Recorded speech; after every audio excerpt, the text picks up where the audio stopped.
I'd like to bring the Monday, August 7th, 2023 committee meeting to order. Please rise for the flag salute. Mr. Chief.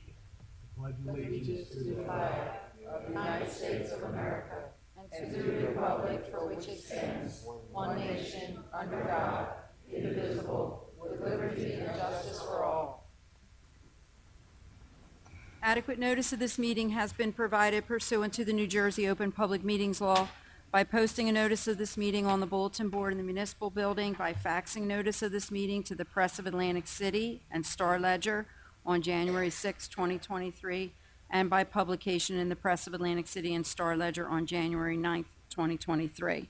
Mr. Cheek? Here. Mrs. Link? Here. Mr. Schenker? Here. Dr. Witherspoon? Here. Mayor Patali? Here. Moment of silence for private reflection.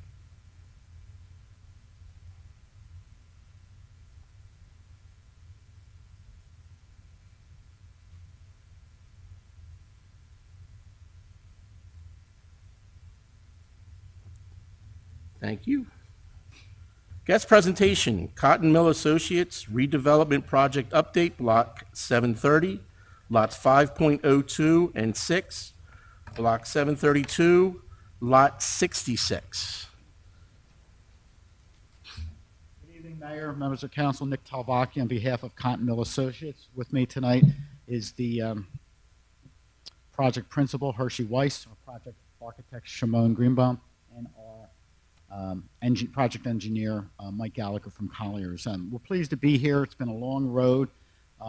Mr. Weiss and his family have been working on this project for, as you probably know, many years. There's been a number of setbacks, the large fire, a lot of environmental hurdles, but we now have the Pineland Certificate of Filing. That was a big step. We're still working on some issues with DEP, but we're working through them. We are ready to submit the site plan next week. I mean, literally, I got the final plans last week, and they're ready to go. We've met with your professionals over the years, including, I think, within the last 12 months. So we have a comprehensive redevelopment of this site. It's going to be residential apartments. We're adding some height to it, which we'll get into. I believe it's 115 units, 1 and 2 bedroom units.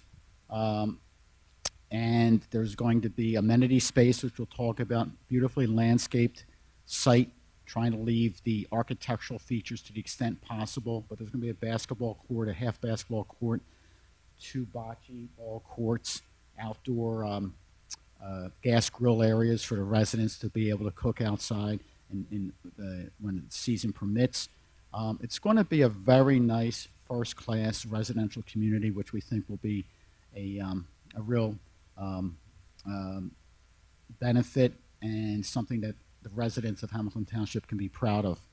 So, anything else I missed, Hershey, in terms of the approval process? I mean, there's a lot we're going through, but CAF for sure.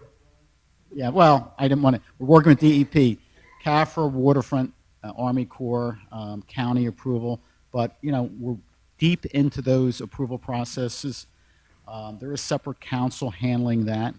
My co-counsel, Michael Gross.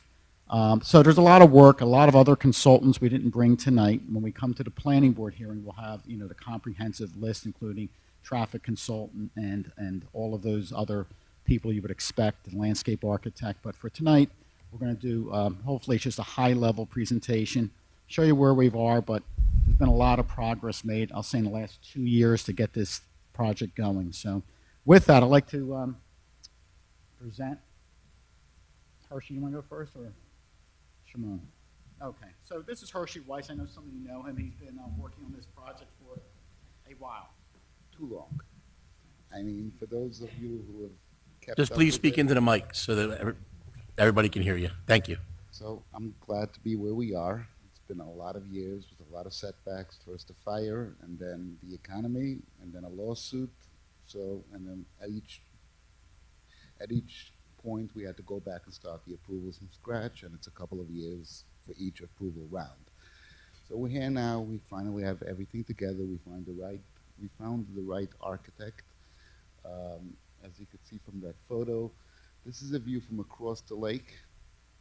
That was the last request we got from the township, is to see what it would look like from across the lake.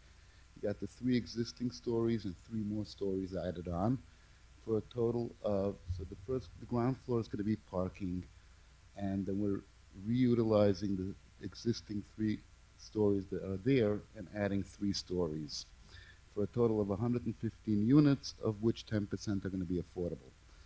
And it's a mix of 1 and 2s. We had a struggle. How too high? Is the mic on? Mic's on, it's just It was a struggle over the years finding the right architect to work with the depth of the building, getting light and air into all the units. And if you click to the next photo, I believe, Phil.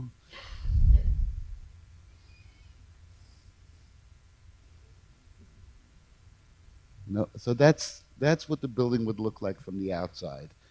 We could let the architect explain the architectural features from the outside. We're bringing the grids up all the way up to preserve the industrial look of the building while adding the new stories. Click to the next one. So this is the lower levels, what we ultimately figured out with these units. Each unit will have an interior balcony to bring light and air in, and you have a mix of 1 and 2s.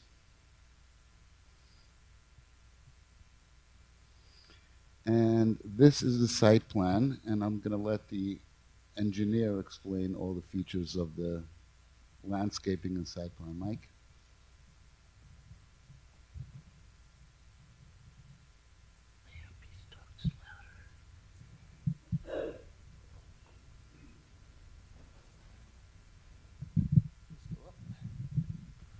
It should. Oh, There you go. I'm just gonna freestyle it because I might go over to the board and just point to things. So walk through the board through the site plan and the landscaping plan. I'm Michael Gallagher from Collier's Engineering and Design. I'm the site engineer, licensed engineer in the state of New Jersey. As Hirsch mentioned, we were deep into the approval process. We have our pilot certificate of filing. We filed our waterfront development permit with DEP, and we're moving through the various entitlements. And the next step, of course, is going to be to appear before this board for our site plan approval. So the building, as you can see, is oriented towards the Great Egg Harbor River, which is, luckily north is up on this plan. So to the north, we're bound by the Great Egg Harbor River. To the west, it's Lake Lenape. To the south, it's Old Harding Highway. And to the east, it's Mill Street. Old Harding Highway is a county road. All the site access will be from that road. There will be no access on Mill Street. And as you come into the site at the east end, there's a full movement driveway off Old Harding Highway, and you come into our entry area. I'll move over towards the plan just to help guide. That would be good. You move into a parking area, and the first thing you'll see is our monument sign as you come in, which is actually going to be, it's a double gear, which was an artifact we found in the course of going through the site, and it'll be incorporated into the sign. And then you come around this small parking area towards a portico share, which is going to be attractively landscaped. There's going to be, even the hardscapes are going to have some kind of a treatment, whether it's a paver or a textured concrete. Lots of low-level pedestrian lighting, bollard lighting, as well as post-top lights. And then if you're a resident and you come out of the building, you enter into the amenity space. To the east, you have a full court basketball court, pickleball courts, and bocce courts in the sports area. As you continue west, you move into a barbecue dining lounge area. You have 2 outdoor kitchens, a pergola for shade with numerous tables and chairs, some lounge areas. And then you can go up a flight of stairs or a ramp towards a terrace lounge area with another pergola, all pavers, no solid concrete. It's all very decorative in nature. Up another set of stairs to another terrace lounge area with fire pits, seating walls, again, all landscaped. And you can see it's all interconnected with a series of curvilinear paths, which will be not a stamped concrete, but a concrete sidewalk with various patterns. It's not just a typical, let's just throw down 4x4 squares of concrete. There's a lot of thought put into it. and you move down towards our dog run, which is going to be a turf, a synthetic turf. And all of these amenity spaces were designed using the existing environment that we had. We had a number, at one point this site had 8 buildings on it, now there's 3 remaining. All of these hardscapes are going to be on the foundations and the remaining pads of those former buildings that are no longer there.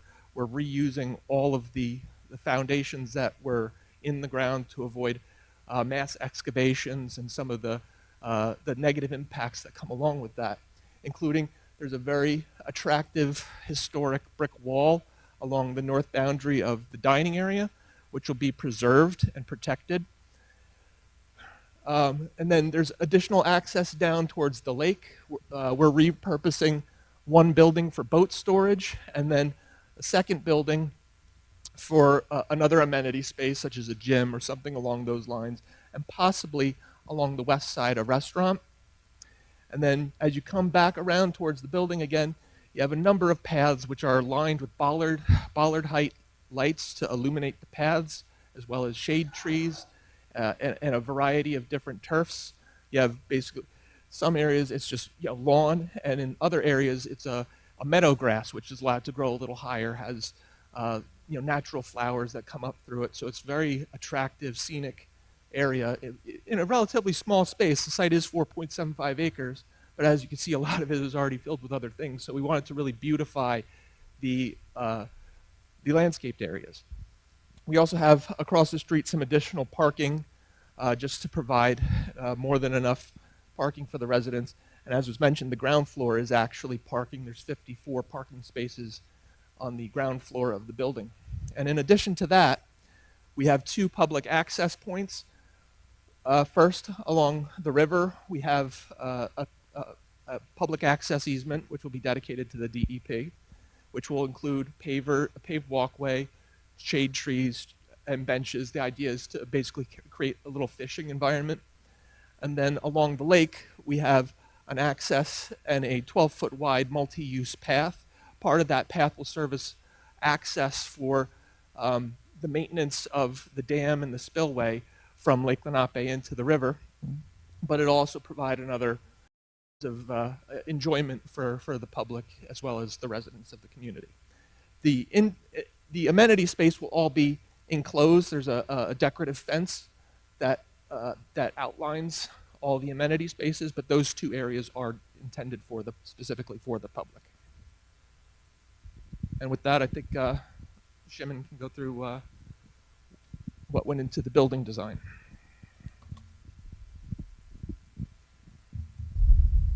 Thanks, Mike. And finally, we'd like to have the project architect just to talk about the inspiration and his thoughts in designing this building. Yeah, my name is Shimon Greenbaum. I'm the managing director of Rise Architecture New Jersey. Licensed architect in the state of New Jersey and multiple other states. When Hershey came to us with this building, it was a very unique challenge because we had to deal with floodplains, we had to deal with an existing infrastructure that has historic significance, and we had to add something on top of it. The biggest problem that we had with the building was the fact that it's built on piles, it's next to the water. We had to figure out what can this building support. We did extensive research with latest technologies of X-ray investigations and core drilling and digging down in the building to see how many piles there were. And we were able to reverse engineer the building to figure out what it was designed for and how it could support the weight above. When we figured that out, then we saw what we had to do in order to be able to get this building to work. We had our inspiration for the design of the building by actually utilizing the columns inside the building and bringing that up on the outside to be able to support if you go back to the building, I can show that. So basically, we have existing columns at all of those white locations, and we're just bringing those columns straight up on the outside of the building, supporting the building from the exterior to be able to build the units inside. On the ground floors, obviously, the floor plates, as Hershey said, were very, very large. And one of the big challenges were how do we maintain the commercial feel, the the industrial feel of the building, at the same time get the light and air that we needed in the building. So we came up with this idea of creating these light sheds into the building. Our fences, as you can see, the safety fences are actually mimicking the window patterns themselves. We're just removing the windows and making them lower so that people can get the light in, but the overall building still has the exact same feel as what it used to have. And then we melded the new with the old by keeping that industrial feel, at the same time having the side benefit of being able to actually structurally support this building without it collapsing.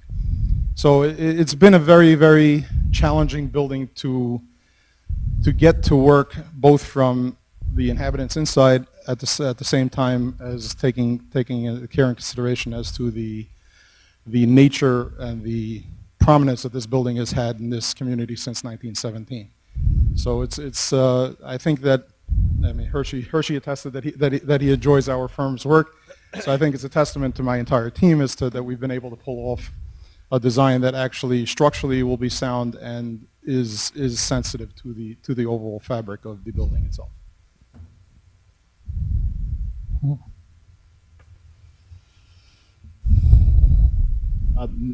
Mayor, members of council, that completes our presentation. Of course, when we submit for site plan, it'll be a very comprehensive package of materials, and we'll do the full detail, but we're glad we had this opportunity to report to you and to the community the progress that's been made and where we are today. So unless you have any questions, we're complete on our side. Anybody in the committee have questions? I'm good. Thank you very, very much. In a few months. I would say it's a long time in coming, and I'm really excited. Well, Mr. Weiss stuck it out. There were a lot of challenge. A lot of developers would have walked away, to be honest. Looking forward to it. Thank you. so much. Thank you very much.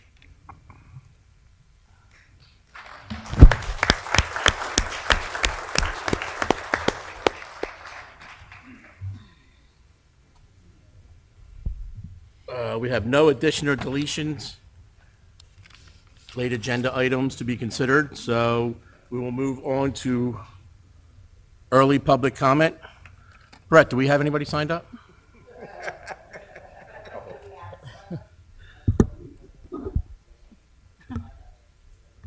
We have Annie Peacock for 3A.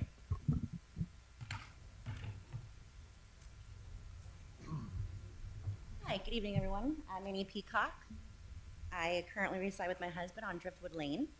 We've been living here for about 3 years, directly behind Jean's. We chose this place to start a family because it was beautiful, tranquil, peaceful. Much different from what I grew up.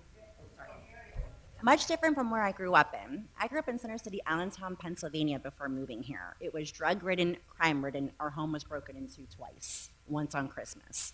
So you can imagine how beautiful it was to have this opportunity to move here, live deep in the woods and be left alone, and have peace and quiet. No dirty syringes on the ground, no drug bags. So let me tell you, this was my escape, my husband's escape. And let me tell you, this is not just us. There's 99 other homes, 99 other families who are going to be affected in this peaceful and loving community. 100 homes, 100 families who contribute to this community that you're working for, that you are voted in for. We are nurses, park rangers, police officers, service members. We are plumbers, school teachers, and we also have special needs children. Our life is about to be forever changed if we do not stop this now. It is now your time for you 5 who were voted in by the public to now provide your services, the one you took an oath for, sworn in to uphold the laws, to always possess integrity and put people first, i.e. the ones who helped get you here. We are the ones who voted for you and cast our votes of confidence, and needless to say, it's waiting for me. Do you know anything about burn factories? Did you do any research? Any research at all, even an iota of research? Do you know anything about cannabis cultivation and that it's been known and proven to contain an abundance of unknowns with no long-term case studies? After watching the meeting from February 2023 regarding the slipshod approval and presentation in which the burn factory presenter could not even answer questions presented to her, that should have been your red flag. She had to pass the torch to someone else to answer questions for something she presented. You gave not even an inkling of thought before you gave all 5 nods of approval. You wasted no time, voted yes. Was that not a red flag when she couldn't answer her own questions and she had to pass the torch? I'm very curious. That didn't raise any things, anyone? Einstein once said himself that for you to be a master of a subject that you are well versed in, you should be able to explain it in simplistic terms. She couldn't. She had to go tap the shoulder of someone else to come to her aid and help out. Speaking of no experience, Justin Anacone, the future COO of this operation, has self-confessed publicly that he does not know much about regarding the logistics of running such an operation. This is a lot more in-depth than raising peonies and selling basil by the roadside. In his LinkedIn profile, you can see he runs an Airbnb, as well as being a farmer and a CPA. Why would you approve of something you know so little about? Not foolish at all, suffice to say. I did a Google research 2 days ago on this burn company, which is when this was brought to my attention. Took 1 minute. There is no information on this company, Burn Factory Inc., anywhere to be found online. Google's the biggest search engine. Was this community not worth 1 minute of research before you nodded your heads? Was that also not a blatant red flag that there's nothing online? Can I present to you what I found? I printed out some copies. I believe you emailed that to me. I didn't email all of this to you. Okay. But here, if you pull up and you look up their website, I found an article. When you click on it, it gives you a 404 code, Yeah, meaning just- there's nothing there. Actually, I'll just give you all of these. You will also find on there that the company is made by a woman with the name of Maureen Sheen. She purchased a home from Justin Anacone, the name of the future company about to destroy our land, and our river has her name on it. So why isn't that a conflict of interest to have someone make a company in her name who owns a property by said official COO? Not fishy at all. This was created on September 3rd, the business. Her name has not come up once in any of the agendas, and I did peruse them, and I did watch them. Did any of you know any of this information? Because I found it on Google in about 2 seconds. How can this be so blindly approved? There is nothing on BBB. It is not publicly traded. There is no data, not a stitch. I emailed Carl 4 case studies the other day. I think it was last night, via email and via Facebook Messenger, showing the horrific, and catastrophic results of such a factory. A case study published in 2019 in California. They devoted an entire watershed to this type of factory. We don't have that means here in Mays Landing.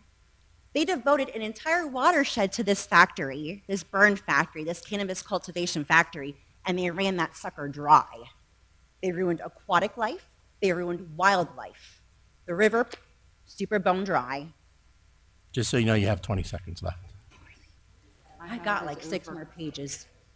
I got six more pages that's gonna blow your mind. It's 5 minutes. Each plant is a water guzzler at No yield. 22 All right. liters per day. All right. I apologize. I should have said before she came up, 5 minutes. There's a lot of people. There you go. Are you willing to answer why the Facebook? All right. I apologize. I didn't say something beforehand. All right. There's a lot of people that want to speak. So it's 5 minutes. Robert's Rules of Order. You can't yield your time to anybody else. And that's, otherwise we're going to be here, I don't know how long. I I want to think give this is everybody a worth our chance to community. speak. The public has spoken. Enough. For 6 minutes. This is a huge decision that you should have never approved in a residential area. You need to listen to us. We voted for you, and you, and we can vote you out. Okay, that's fine. I have no problem with that. Thank you very much. 6 minutes and 32 seconds. Do you know that each plant guzzles 22 liters of water a day? Let's run some numbers, shall we? 1,000 plants at 22 liters per day is 22,000 liters a day. I'm sure this little 10,000 square foot warehouse is going to run a lot more plants than 1,000. Each human here consumes, on average, if we hydrate properly, 2 to 3 liters of water a day. That is a 633% increase of water consumption from plant from human to plant. Our riverbed can't handle that. It feeds Lenape, which is a tourist attraction. It feeds our pinelands, which a lot of people have a huge heart for in this community. You're talking about revitalizing this whole entire area. You will destroy it. We will be the 2023 Lorax. You will be the onceler and forever go down in history as if you don't mind. Your me saying time that. has ended. You Of need course, to bring because you somebody feel on. threatened by what I have about to say, because I have a lot more data to furnish. I'm not threatened by anything you have to say, you but should let other me people continue want to talk talking. too. Uh, Thank you very much. I have more support from people that don't even know me compared to someone I voted for. All right, that's, No, I'm I'm going to not have to ask done. you to move on. I'm not done. This California case study, Hold on. Stop.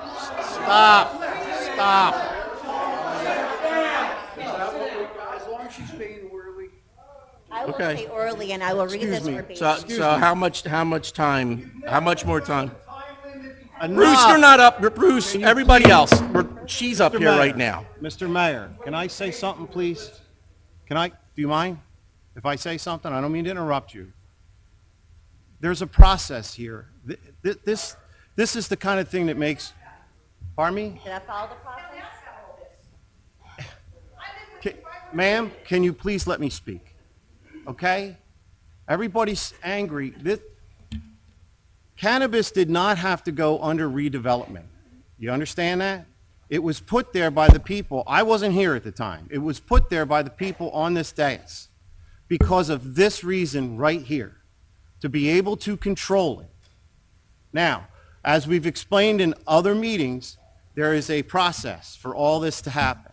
The first process is to give them an okay. They can venture out and see what they can do with this, get a license from the state or get approval from the state. This is the point where they come back and they say, we have that, and we're going to now go into an agreement with them with an escrow account, okay? This is what everyone's called as the bites of the apple. This is the time for the public, the second time that the public can come in and speak their piece. You don't have to be angry. You don't have to be mean about it. We can hear you. We can see you. We see the same things you saw. They were disorganized. Wait a minute. Anybody from the burn factory here tonight? Yeah. One person. No. Your attorney's here? Gene. Anybody else here? Genus. The landowner. Gene. That's probably not a good move on your part. Had that said on record that his Please. attorneys did not show? Pardon me? And he asked them to not show up. Can we have that on the record? It's on the record. It's all, yeah, We're it's videotaped. So I'm going to ask you, I understand your concern, I hear your concern, we're very aware of the situation, and this is the process that, excuse me, sir,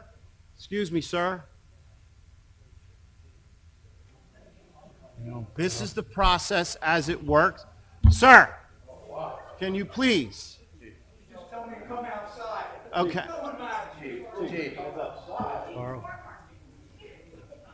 This, excuse me, 5-minute recess. can we please act like adults here, if that's not too much to 5-minute ask? recess. Can we, please? This is the process. We are not angry about this. We are glad to see you. If you don't like what's going on, this is the point where you come to us and say, we don't like what's going on. You don't have to be mean about it. I am not silencing you. I am having what they call a conversation. I understand you would. There's a motion on the floor. A motion, excuse me? There's a motion for a recess on the floor. All those in favor of a 5-minute recess? Aye. No. Chief asked for it.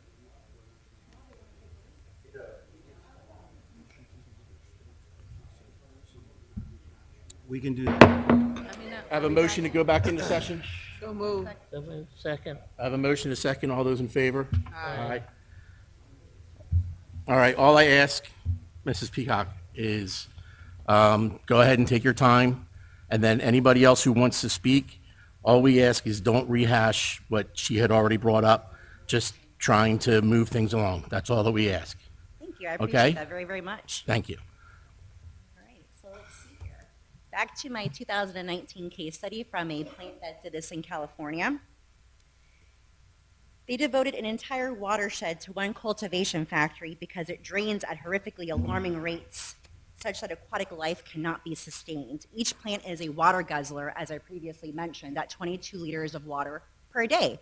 Typical growing season, I believe, is about 6 to 9 months out of the year. So every day at, let's throw some numbers out there once again, 1,000 plants at 22,000 liters a day at 9 months. I don't even want to know what that number is. To put it in perspective, the average human, once again, consumes 2 to 3 liters of water per day. This is a 633% increase from human to plant to sustain life for these plants. Not even humans, not even humans. Do they even know the effects of water abstraction and surface water diversions from marijuana cultivation, as it has been documented to significantly reduce or eliminate already low stream flow, particularly during drought years, and therefore threatens the survival of rare and endangered salmonids, amphibians, and other animals? These repercussions do not discriminate against state nor country. These are huge tourist attractions in this area, once again stating Lenape Park. People love going to the Cove. Also the Palace folks, they run a business that's directly on the water. We already have a hard time, an existing hard time, attracting businesses to downtown Mays Landing. We have a mall in shambles, a racetrack left ridden of weeds, in which a racetrack idea was actually shot down due to noise, from what I was told.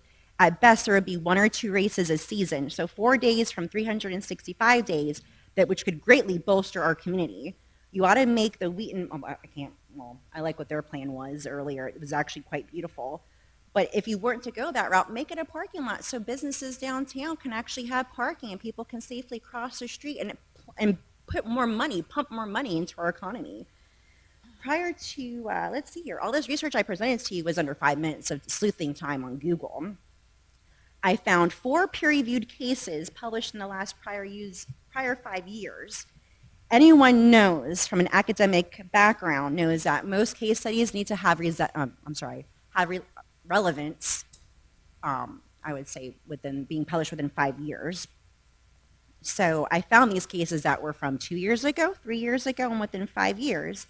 And these do bear relevance, and in this case, it holds water. Peer-reviewed is also another way of saying the data has been legitimized. Prior to nodding yes, did any committee members ask about the potential impact that this can have on our environment, on our land, in our soil, on our homes, any carcinogens?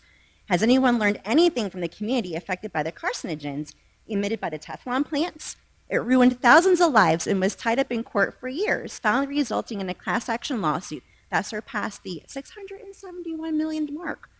Maybe you all know the movie, it's called Dark Waters. What about the safety of these workers? If you have it sealed airtight, which unless they work in a vacuum, toxins will in fact leak out. What about their direct exposure? Studies were done in on occupational health and safety in cannabis production and was published on both PubMed and National Library of Medicine in the last 5 years.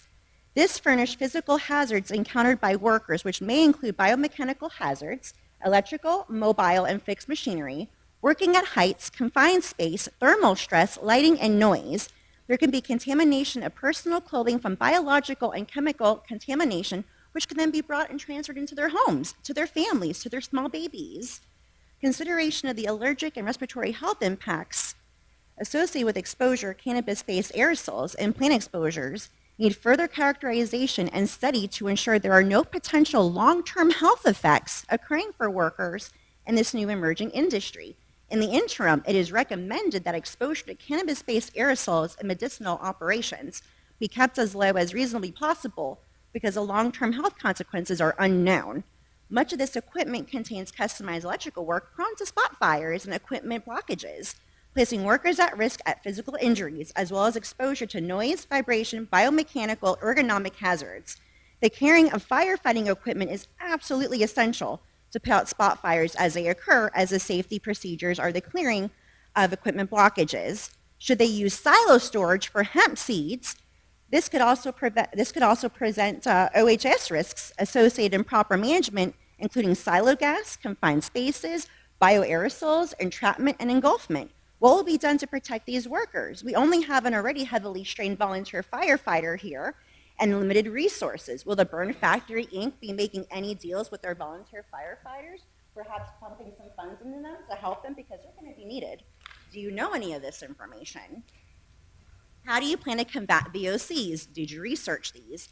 Volatile organic compounds. These fun little guys are compounds of carbon that have high vapor pressure and low water solubility, which poses a most detrimental threat to our aquatic life and atmosphere, thus driving the quality of our air in the most heinous direction. Are you okay with this? Are any of you five okay with this? Our wildlife and destroying it all to make a quick buck. This does not even touch the pesticides and fungicides. These crops will indubitably hit our soil, our watershed, and make its way into our homes and drinking water, our bathing water. Are you okay with exposing the community and the people to these toxins?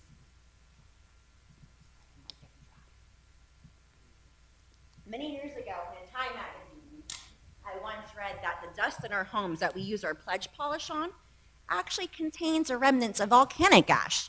Where is our nearest volcano? Anybody know? It's about 5,000 miles away.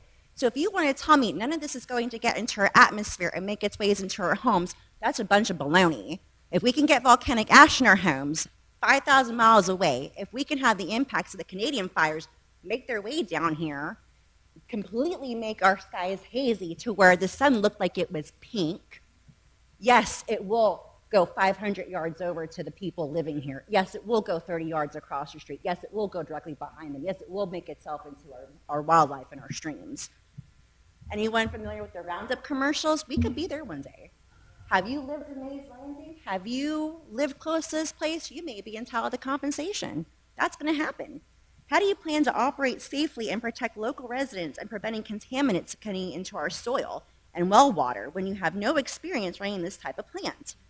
This sounds like a recipe for disaster. Any contingent plans on the side, just as a precaution in case this goes bitterly south, and it probably will go bitterly south? Will there be liners strategically placed into our soil to act as a barrier of toxins getting into our groundwater? All the garbage dumps in the area, it is an EPA stipulated law that they must have liners buried in their ground to prevent any other leakages getting into their groundwater and contaminating it. All 100 people who live around here, they happen to have well water. Other studies cited on environmental science and technology, also peer-reviewed research media. So yes, their data is also legitimized. Ran tests and discovered those living nearby those facilities experienced regular nausea, that's fun, and burning of the eyes, super duper fun, to the chemicals released into the air, including formaldehyde and formic acid. This study was published in 2022, just last year. Cannabis cultivation facilities, a review of their air quality impacts from the occupational to the community scale, if you wish to look it up. If I'm not mistaken, this master plan arises from a statement from the owner himself, Justin Anacone, stating, "I grew flowers and plants and thought I would try this too." I'm not quoting him directly, that's basically what he said. Has he furnished his schematics? Has he planned any of his electrical wiring? As a lot of this, once again, is customized to deal with this type of establishment. Has a fire marshal been consulted? They would have to approve all this. Has he provided any research, any safety precautions? This is a heck of a lot and more in depth than just growing bell peppers and peonies, and more detrimental to human, wildlife, aquatic life, watersheds, soil, groundwater, and the atmosphere. Have any local or state or federal environmental groups been consulted in the planning process, or is it planned that they will be consulted? Has anyone consulted anybody? Anybody? We have one here right in town. They can be reached at 609-625-3144 if you need their number. Can we get the results in writing then and signed off by all owners, stakeholders, all committee members, and attorneys? Is this something that you are comfortable with signing? If the answer is no, please do not approve. Will they be conducting inspections? Will any of you personally accompany this project each step of the way to ensure all is safe for our residents living here? Will the EPA be present every step of the way? Can we get these results also furnished in writing and signed off by all owners, stakeholders, all committee members, and attorneys? Is this something you are comfortable signing? If the answer is no, please not approve. Are you aware it is listed online? The name of the company, the Burn Factory Inc., is only a Class 1 license, which per New Jersey state law, which I printed out for you, I believe it's number 6, they can only grow recreational cannabis. They would also need a Class 3 to store, sell, transfer site cannabis between cultivators, wholesale, and retailers. Per my research, which is public knowledge thanks to Google, they are only a Class 1. This approval was made without any research and should be null and void. What overall impacts environment will this have on us being directly behind it and directly surrounding it? Can we get this also in writing, signed off by all owners, stakeholders, all committee members, and attorneys? If the answer is no, you should not sign this and should not approve this. What pesticides and insecticides and other harmful chemicals will be utilized that can get into our soil and water, that can be irritants getting into our lungs, eyes, wreaking havoc?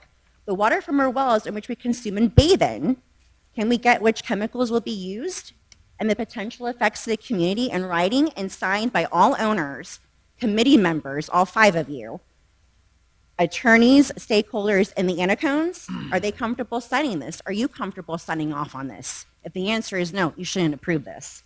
What byproducts and VOCs will make it into our soil and drinking water sources? Can we get the results in writing? Is this something that the owners are comfortable signing off on, stakeholders, all committee members, and attorneys? If you're not comfortable, please don't sign this. How will this affect electricity and internet in our homes? There's going to be a huge surge of electric. They will need like their own humongous transformer to do their production. Can we get this in writing, what your plans are for the electrical grid? We have 100 homes and 100 families and special needs children that need electric. Do you feel comfortable signing off on this, all 5 of you? Stakeholders, committee members, also attorneys, and the company's owner? How close to homes do you also plan on developing now and in the future? Can you provide the schematics to show all the developments for the next 20 years regarding all planned expansions? Can we get the results in writing and signed off by all owners, stakeholders, all committee members, and attorneys? Is this something you are comfortable signing? If the answer is no, you should not approve this. How will this also impact our traffic and road integrity on 322, which this area has already experienced recent and utmost horrific vehicle accidents on surrounding Garden, Driftwood, and Cherrymong Drive? Can we get the anticipated results and future traffic plans that are anticipated in writing and signed off by all owners, all 5 committee members, stakeholders, and attorneys? How noisy will this be in our homes being here? How can we get those anticipated results in writing and signed off on by all 5 committee members, the attorneys, the owners, the stakeholders? What are your plans if this causes contamination that directly affects our way of life up to and including our air quality, water quality, soil quality, and other unknowns? And can you furnish those plans today at this very moment? Can you furnish the plans for the next 5 years, 20 years? Can we all get hard copies mailed to us? Can we get it all signed off by the owners, stakeholders, all committee members, and attorneys? Is this something you feel comfortable signing? If you're not comfortable signing, do not approve this. Will you assist us financially if this poor and grossly uneducated decision causes hardships to our residents? Can we also get this in writing? Are all 5 committee members comfortable signing this, as well as attorneys, as well as the company and stakeholders?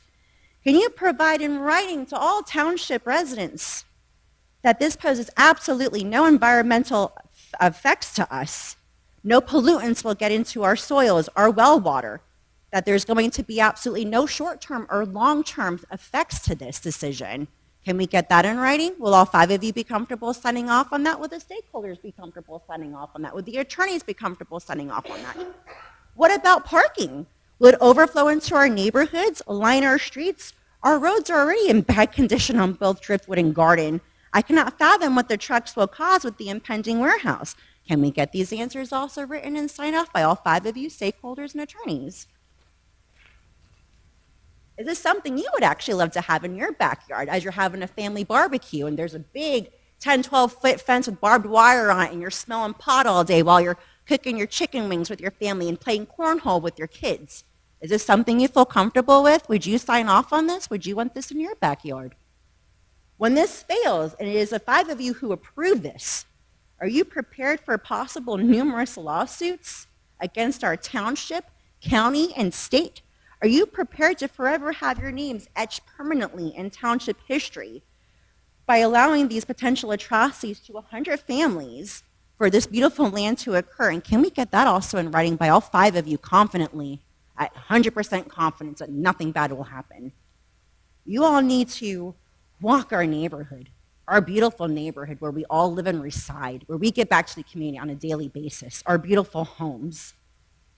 When this fails and becomes the next mass FEMA cleanup, and we're now going to be nicknamed the 2023 Lorax, how comfortable are you going to be with that? I don't want you to go any further with this decision. Absolutely not one step further. And do you have anything to follow up to that?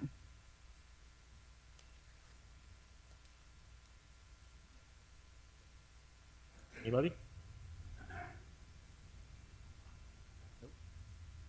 Heard and understood. Thank you very much.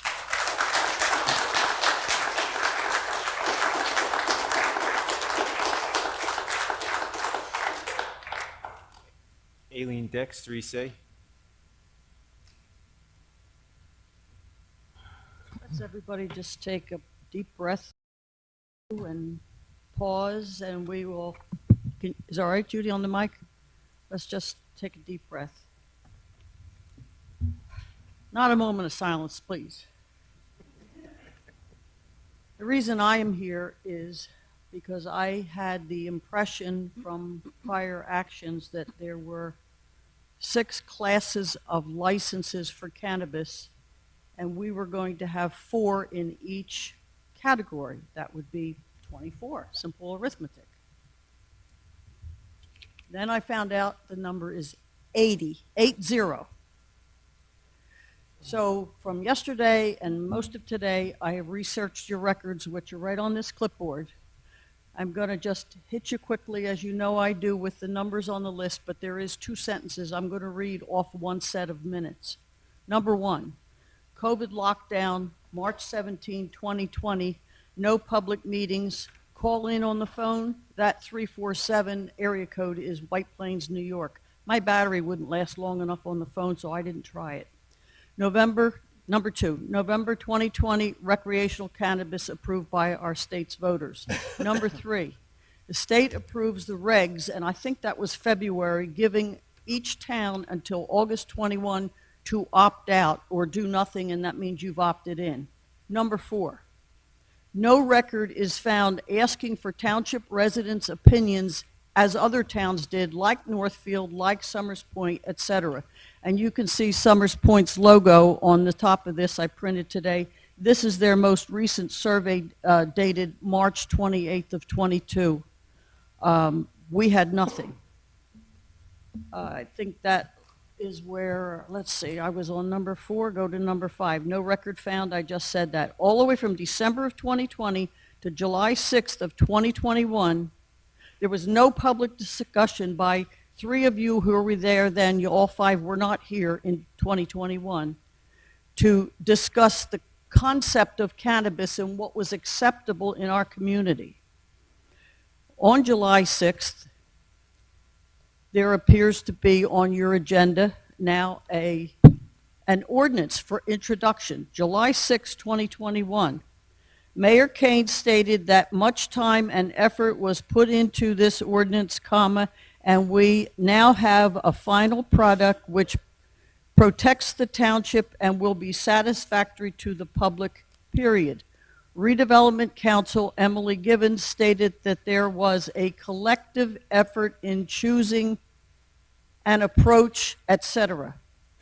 Collective effort by whom? It wasn't by our 5 elected representatives. So who was the collective group? I don't expect an answer. And I don't know if you know the answer. Number 7. Planning. So July 6th, then you flip the ordinance over to the planning board. They have 45 days to review. July 15th, 9 days later, they review. There's 4 paragraphs of discussion in their minutes on page 2, and no mention at Township Committee or Planning Board of the number of licenses to be permitted. Number 8, So it went through, it's adopted. Now we get to May of '22, May 16th, 2022. Township Committee, again discussing ordinance number 1989-22, 33 minutes of discussion, send it over to the planning board for a 45-day review.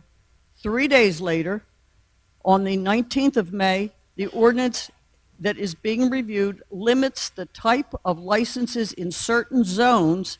Aaron Crean does not state to the planning board, and no one on the planning board asked how many licenses.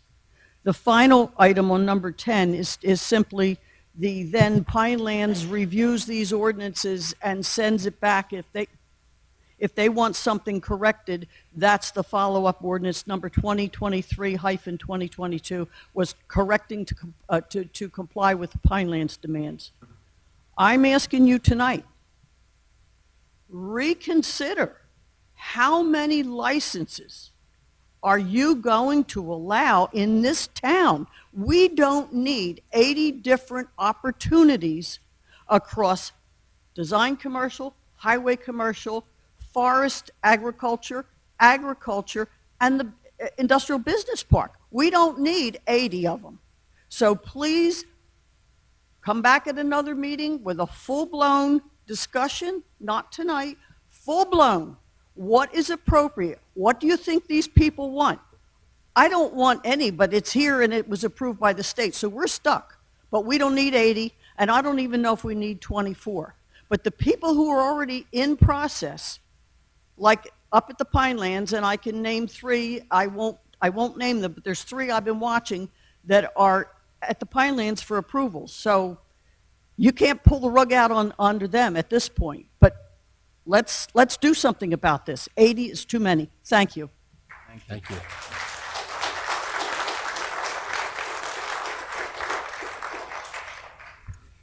Louis Peacock, 3A. How are you doing? My name's Louis Peacock. I live with my wife Ann on Driftwood Lane. My wife obviously went over the astronomical amount of environmental concerns and effects that could be caused by this potential business going up in our backyard, so I'll keep it brief. I find it a little strange that 2 months ago in our mail, I was notified that my next door neighbor was putting up a fence, and that if I had any issues with this, for me to come to a meeting to potentially, fight that. Yet a 10,000 square foot warehouse is about to go up in my backyard, and I knew nothing of it until my neighbor Debbie alerted me to this the other afternoon when I was out running an errand. We've selected the 5 of you to represent us and make responsible decisions on our behalf. So I just ask the 5 of you to do a lot more research before you go making such a rash decision on our behalf. That's all I ask. This could have very irresponsible decisions written all over it that could cause major effects to our neighborhood. I understand that there's a place for a business like this, but it's not in the middle of a residential neighborhood. It belongs in an industrial area or a specified agricultural zone, not in the backyard of little kids that are growing up. That's all I got. Thank you.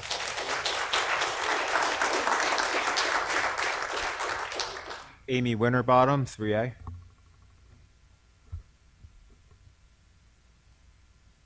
Hi, my name's Amy. I'm not a public speaker. I'm just going to mention that right now. But I'm here to let you know that I live on Garden Road, and I'm not for this marijuana growing facility.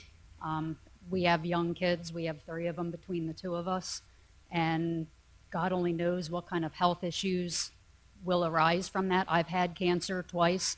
I don't want to see it come back. I don't want to see it happen to any of our kids. So I'm just here to say that I am not for this facility. Thank you. Thank you.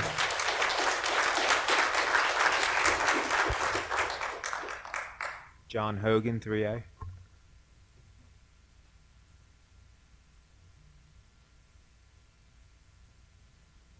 My name is John Hogan. I apologize in advance. I've got hard hearing, so I don't know if I'm going to repeat anything that was said earlier.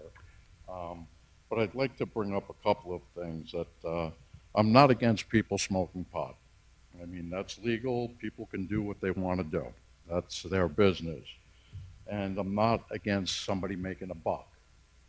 But I am against somebody making a buck when it goes against the neighborhood that they live in. And unfortunately, this is the incident that we find ourselves in here today. I'd like to bring up a few things. One, what will the noise, and they say there's not going to be odor, but I have information here saying that there's always going to be odor. That's the main problem with these things. It also causes mental and physical problems down the road. We have people in our neighborhood with autism and mental problems, and the noise from this thing is going to create a problem that nobody's even thinking about. Also, I'd like to bring up about the energy that's going to be used during this with the carbon dioxide that the greenhouse will emit. It's definitely very bad for the neighborhood. And actually, well, basically that's about it. The odor is going to be a big major effect out there, and people are hiding that fact. And I want to make sure that my word gets out there and try to stop this before it starts.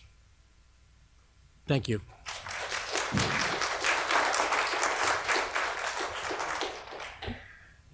Wallace Strobel, 3A.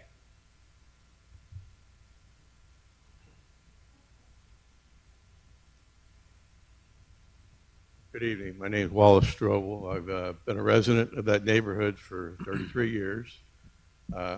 And I can't think of too much that hasn't already been said, so I won't take up a lot of your time. But I do want you to be aware of the fact that I'm strongly against it for the reasons that have already been stated. Thank you. Thank you.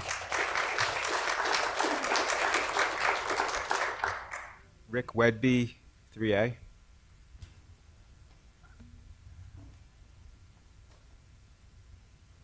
Ladies and gentlemen, just, everything's already said. Andy did a lot of the work. Just on behalf of my family and I, would like to say that, please do not move forward to this 3A development or agreement or whatever stage this is in, but just not interested. Thank you.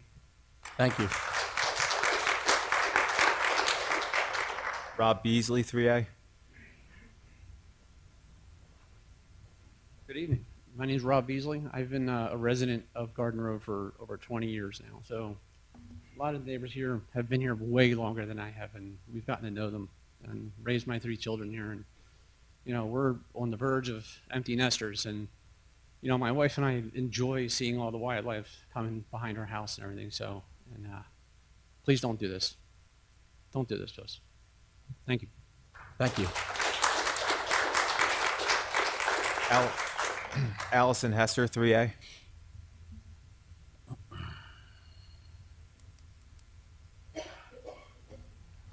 Hi, folks. My name is Allison Hesser. I'm also a resident of the neighborhood in question with the Burn Factory. I just want to say, again, I agree with everything that has already been said, but this is our neighborhood. And I was at the last meeting. I thought a lot about what was said. And one of the things that I really took home with me was you said, if there's a smell, we'll do something about it. But again, how is that going to come about? Do I have to call you every morning, Carl, and say, hey, I smell? I want to know. I want to know how. No, you're going to call Brett. No. I think I'll call you. But really, how is that going to be handled? And again, I read the case studies just as everybody else did, and specifically in the state of Ohio. I mean, that had to go all the way to federal court over the nuisance of the smell. I really don't want to be in that situation. I've got student loan debt. I'm sure everybody else does too. But that's a pricey fight to fight, and I don't want to have to fight that. And I don't think the neighborhood wants to fight that either. I know that you guys all recognize the disorder that was that group last meeting, and so I thank you for that. At least your eyes were open, and I know that they were. But really consider that, okay? He's an educated guy. Believe me, we all know a lot about you. But that doesn't mean that you're a professional cannabis grower, and it doesn't mean that you can ride on the coattails of somebody that that's a professional cannabis grower who is not even from around here. This is our town. We love it. We always have, and we always we want to continue to love it, right? And I'm sure you all do too. So thank you. Thank you.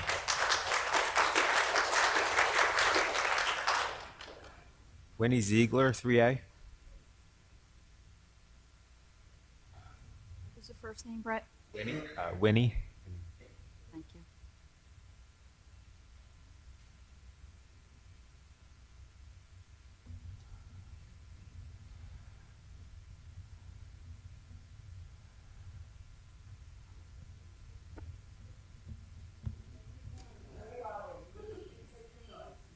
My name is Winnie Ziegler, and I've lived on Driftwood Lane for 53 years. Hold on one second. Sorry. There you go. I never spoken one of these. You're fine, you're fine. My name is Winnie Ziegler, and I've lived on Driftwood Lane for 53 years. And I live back on the river because of the peace and the quiet and what the environment can do for me and for the other people in our area. I'm concerned about this, and I'm against it because I don't know what it will do to the river, what it's going to do to our water, what it can do to the environment, and that's my basic concern. Thank you.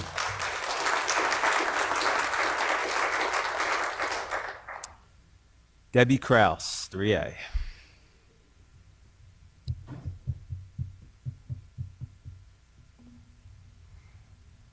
Hi, Debbie Kraus, Driftwood Lane. You guys know I've been up here many times about this same issue, and nobody behind me, because nobody knew. So I went and let everybody know. And I also had put together a letter, and I have to say that someone did say something about the letter about replacing jeans. But I just want to read something to you that I had asked my daughter to put something out on social media for me because I do not do social media. The best way to get things out to people now is not mail or whatever. You go and you put it on social media. She did, and she kind of had gotten some really bad feedback and said, I don't want to do this, and took her post down, whatever. All she was telling people, she posted my letter, and it came back, it was not, some things were not nice. But she wanted to be here tonight, but she said, Mom, I just don't want to be, confronted. I just want to read you what she wrote. She wrote, Hi, my name is Corey Kraus, and I have grown up in Mays Landing 33 years. My family has lived in Mays Landing 45 years. We spent that time making memories together outdoors with our families' home located on Driftwood Lane. The appeal of the land is the fresh air, the beautiful landscape, along with the river full of wildlife. This is where we have spent our time in this riverfront residential community. Families, especially children, run around less than a mile away from Jean's Farm Market. This area was always meant to be a residential community located near the Great Egg Harbor River. Now, a cannabis grow house is threatening to take that away from us. Our air quality will be destroyed, our groundwater threatened, all for the burn factory, and it inevitably leases the land and leaves the people of this area left picking up the pieces when they leave the area. How can the zoning board, who is meant to protect citizens, allow this to forever change and threaten our lives? Our health and well-being needs to be considered. How will it affect the air quality of the families and children a mile away from the proposed grow house? Why are you so eager to add more risk to our residential community? Obviously, I can say that wait a minute, I'm sorry. Okay, I know, this isn't about being for or against pot. Again, just like they've said, I don't care if somebody wants to smoke pot, if somebody wants to buy it or grow it. It's putting it in a neighborhood, and it's not just 99 homes. We're with High Bank Road, Driftwood Lane. We go all the way out to the Black Horse Pike and all of Weymouth. We're not asking for anything. There are zones for agricultural use, and I understand they're putting up warehouses, which is considered a highway commercial zone. But this highway commercial zone is one little piece of our neighborhood out in the front on the Black Horse Pike. We're not asking, we're just saying, put it somewhere else. We already have a dispensary that's going to open up down the street from us. We're becoming we could become the capital of the Mays Landing Cannabis Association. It just doesn't make sense to put it in our neighborhood. Someone had posted something to one of the social media sites about the cotton mill, that the cotton mill, and it had /cannabis. There were many, many people who were against the cotton mill having cannabis because it was in their neighborhood. But really quickly, someone put out that cannabis is not a part of the cotton mill discussion. So if you had so many people worried about the cotton mill that's been sitting there for 50 years doing nothing, having cannabis, why wouldn't we all worry about what it's going to do to our lives? And our community is way different than right here in Mays Landing. We live in the river. We live on the riverfront communities, and all the animals, the deer, the bugs, I mean, whatever. The tree frogs, the birds, and this is all going to affect us. And I'm just here to say that the residents out in our way of Weymouth are not going to be ignored. Even if there is another a late addition to a meeting, we will fight every step of the way to stop this from happening. And I hope everybody here agrees that we need to come in here at every meeting until this is put away. Bless you.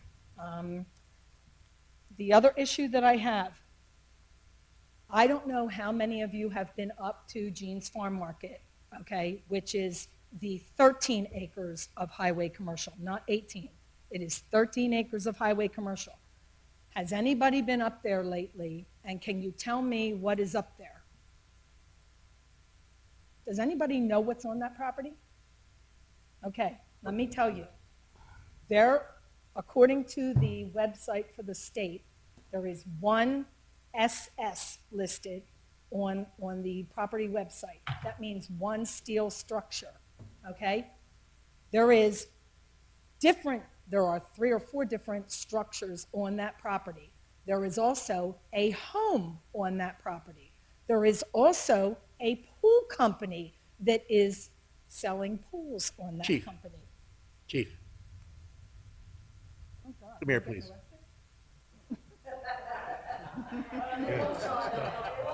Can you please go check what that woman just brought in here? She just dropped 2 bags off. Because you should have you got a gun, bro. Here she goes. Because we have a captain. She can't bring them back. So, Hold on, please, hold on, just hold on.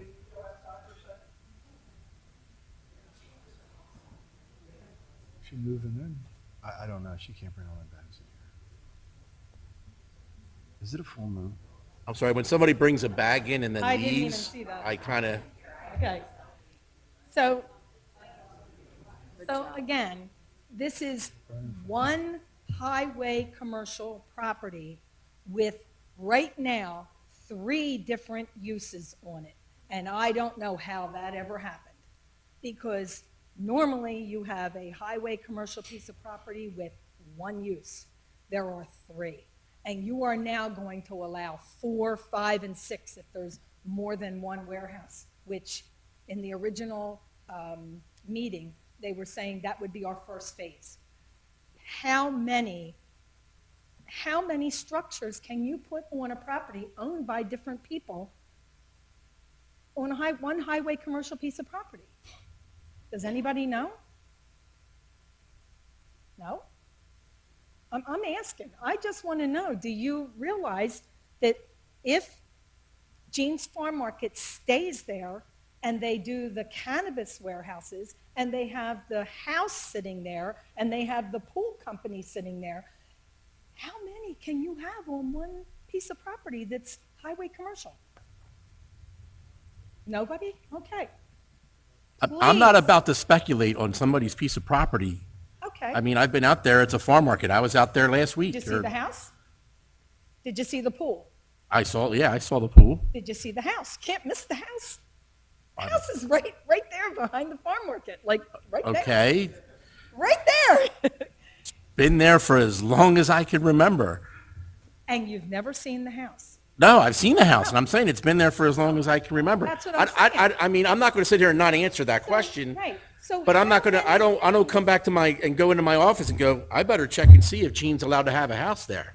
No, I'm sure the house was there first, and then the farm market. But what I'm saying I mean, if you have a question about it, then I suggest you call the zoning office. No, I'm sure that the house was there pre-Pinelands and pre-everything, and then the farm market. What I'm saying to you is Gene's Farm Market, if they are not going to be replaced by the warehouses, then Gene's is going to be a business who is going to lease out property to the pool company and lease out property to the grow houses. What else? I mean, how many businesses can you have on one highway commercial property? How many? Yeah. And have they approved them all? And yeah, exactly. And we're asking them not to approve this one. Okay, I think that I'm just asking you again, this is the third or fourth time I've been in here about this same thing. Please do not let this go any further. I keep being told, Debbie, it's in its infancy. We're not, nothing's going to happen. This is just something that the state wants, and this is just one. Don't do this resolution tonight. Please do not do this resolution tonight. Go online and look at the information about the environmental effects it's going to have. And I did see tonight online where people I'm trying to think what state it was, actually filed lawsuit against the town and the cannabis company and actually won the lawsuit to stop one of these from happening. Do we need to go through all that? Please just do not go forward with this resolution. Thank you. Thank you.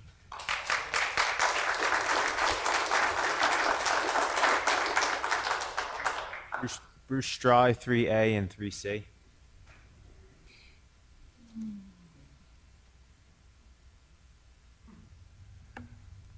Thank you, Mr. Mayor. I have some visual props with me. If I could have Brett help me with this. I want to dovetail on what Mrs. Dix was saying with the 3C, the number of cannabis licenses by ordinance.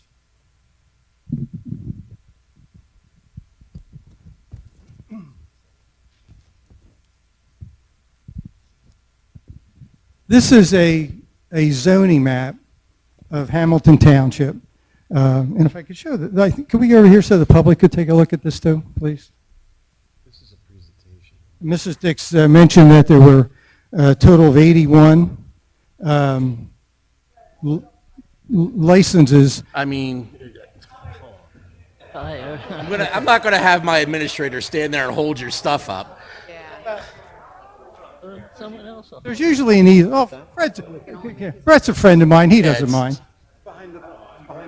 This is public. This is public comment. Point of order. This isn't a presentation. You have to address the chair, Okay. not the Well, audience. can we stand over here so everybody can see it? If you look at the agricultural zone, which is in this section right here, there are a total of 8 licenses that are being made available. 4 cultivating and 4 manufacturing. In the forest area, let me just show this real quick. In the forest area is all the green, okay? This is in the western part of Hamilton Township where, This is not a presentation. Yeah, you're supposed where to. Gene's Farm Market is. Talking to us, I am. not to. I am talking to you, Not Bruce. okay? In the forest area, there are 12. 4 cultivation in the FA10, 4 Talking about that. cultivation in FA25, and 4 cultivation in FA70.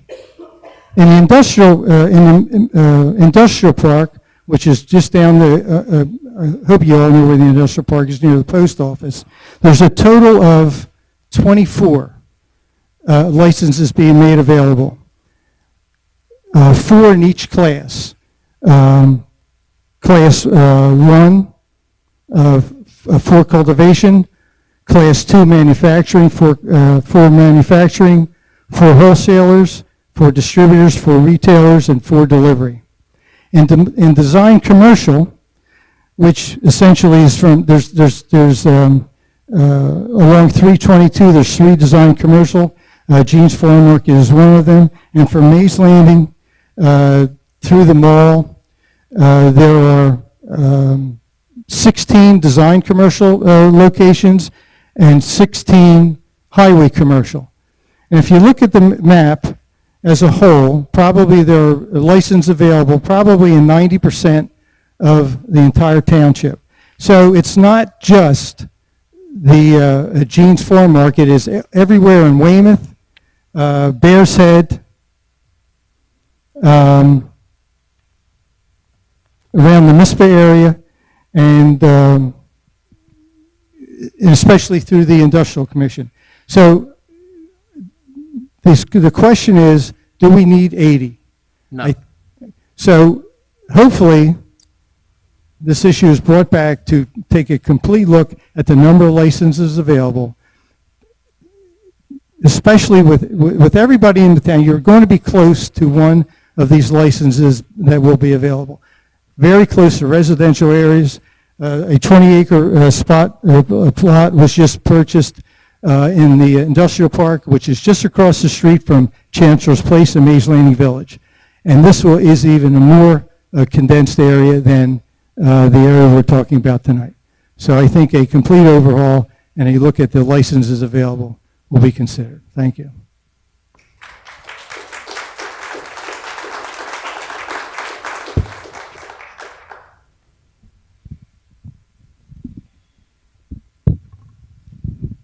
Ray Kamlowitz, 3A. What was that name? Close. Ray and Julie Kamlowitz. It's my wife and I. And we're over on 3rd Avenue, which is not that close to Jean's, but we all drink the same water, even as far away as we are. And that's a big concern. If our well runs dry, am I going to be here in front of all of you saying, what do I do now? I mean, don't sell us out. If it was in anybody's neighborhood, they would all be here. And you all know it. If it was in your neighborhood, your neighbors would be here behind you. That's all I want to say. Thank you.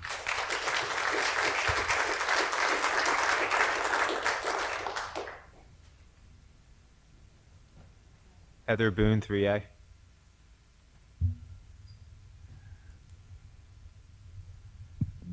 Good evening. My name is Heather Boone. I live in Indian Branch Park, which is down the road a piece. Sorry. First, my credentials. I've lived here for all of my 68, well, most of my 68 years. I grew up on the river. I live on the river now. I am a master gardener. I'm a professor of social sciences at Atlantic Cape Community College. I work at Bob's Garden Center. I have for 18 years. All of that serves to inform my opinions here.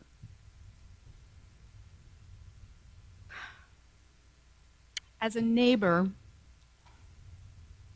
and a longtime customer and friend for the Anacone family and Jean's Farm Market, I'm here to speak in support of authorizing the escrow agreement and progress toward the establishment of this business in general. As a neighbor, I'm sorry, I'm repeating myself. I value the commitment that the Anacone family has made to their business, but also to the community, including, very much so, the Weymouth Volunteer Fire Company. They bring us high-quality products at fair prices. They bring us stability in an environment where a lot of people pick up and leave, where businesses close or move on. Justin is the third generation of this family business, and he represents both consistency and progress at the same time. This is what I want to see for Justin, and this is what I want to see for our community.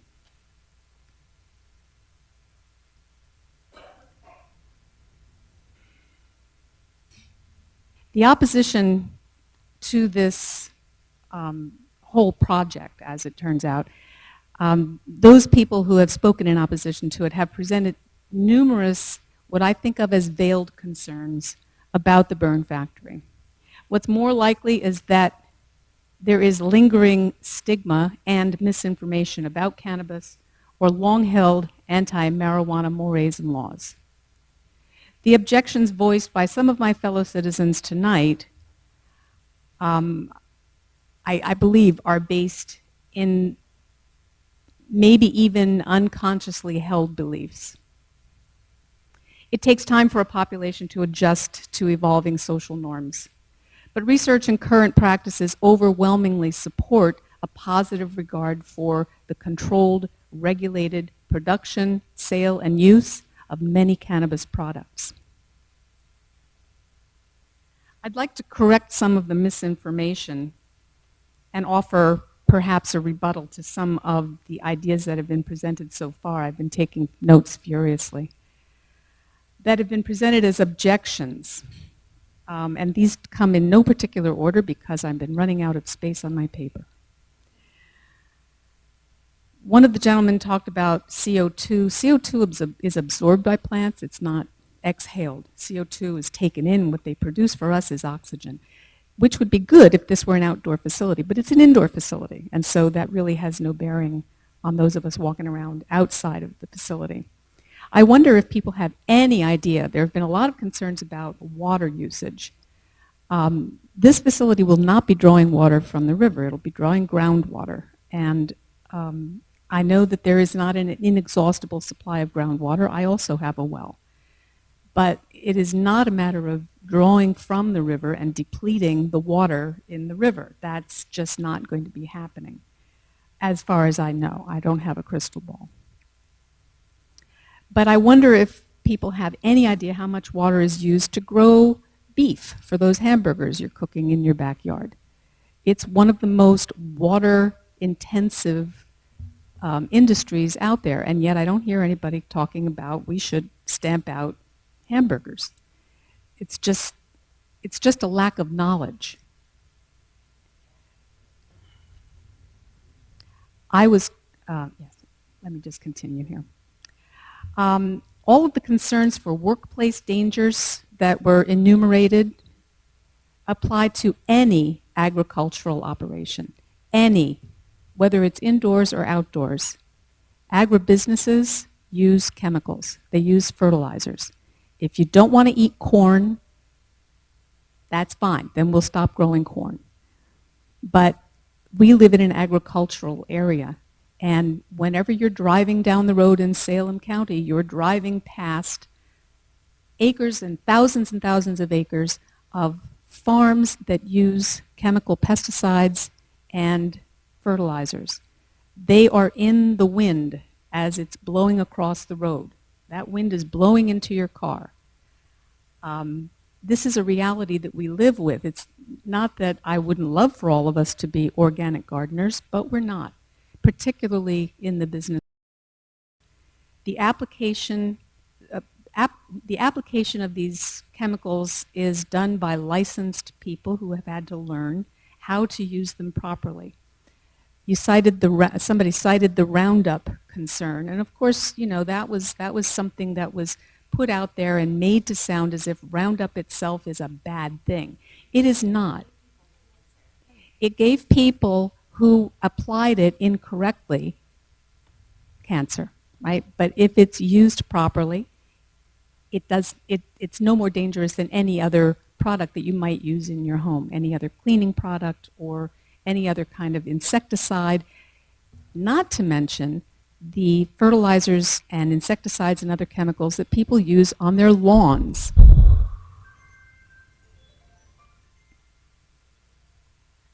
It's not that I don't appreciate the background music, but I don't know if anybody doesn't know, but their phone's going off.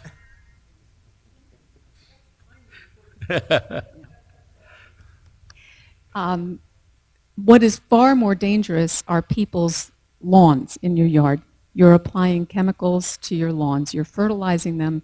You're putting insecticides down on them. That water does run off into the river. So if you're concerned about the quality of water in the river, don't put fertilizer on your lawn. Let the wildflowers grow or do something else. But take some responsibility. If you're going to do research, do all of the research, not just the research that you pick and choose to make a point. Atmospheric dust, well, I can't even begin to talk about how much is involved in atmospheric dust, including automobile exhaust.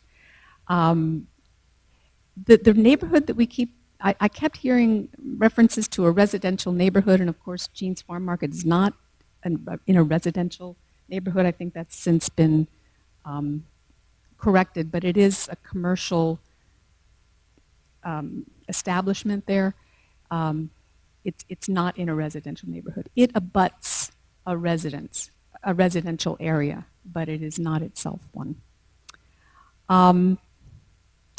There's a problem. There were also many references to case studies, and being a professor of social sciences, I'm very well versed with how science works and how peer-reviewed articles work. And the problem with case studies is that they can't be generalized. So a case study is only good for that case. You might get a bunch of them, but I don't imagine that any research that would have been done in preparation for making comments tonight was an exhaustive scientific inquiry. And so again, we can pick and choose. Googling stuff does not count as research. It counts when it comes to helping you to understand an issue, but it does not represent a full, evenly balanced collection of knowledge for the sake of understanding. What has been presented here tonight has been not balanced and has been very selectively curated for someone's intents. I think that there has been a lot of support for certain speakers who have gone on at length and presented many rhetorical arguments for which there are no answers, but who apparently lack a great deal of knowledge about agriculture and agribusiness, how it's done. A lot of the questions that were asked rhetorically really show a lack of understanding about the business, the agribusiness itself, and a lack of understanding about the process of how a business comes before this body and other bodies and gets approved or not approved. I think a lot of the questions that were supported by many of the people here are questions that we have at an emotional level but don't represent a great deal of thought or knowledge about this whole process. In addition, some speakers here who have gained a great deal of support do not represent all people. The speakers here are not elected officials and do not represent whole neighborhoods. They represent their own interests. The group of people who are amassed here tonight are here out of legitimate concerns, and I applaud them for showing up and for speaking their piece. But it is not to be taken as a representation of all of the rest of us who also live in that area. This is a like-minded group. I came here because I saw the same postings and thought, oh my gosh, I better get out here because there's going to be a mob. And I mean that in the sense of a lot of people who are going to represent a block of concern, but it certainly does not represent all of us who live in that same area. And I wonder, would any of the concerns that have been raised here tonight about water, soil, noise, electric use, internet use, parking, would any of these concerns be brought up if the business were something else, like a flower growing facility, or a school, or a gym, or a liquor store? Would we see neighbors coming out in force and making the same kinds of arguments? My guess is probably not. If we're honest, I think we have to recognize that the time is over for prejudices and stereotypes. The benefits of this business far outweigh any of those long-held stigmas and prejudices. I think it's time for us as a community to support honest, hardworking, long-time, good citizens, local citizens of our community. Thank you. Thank you.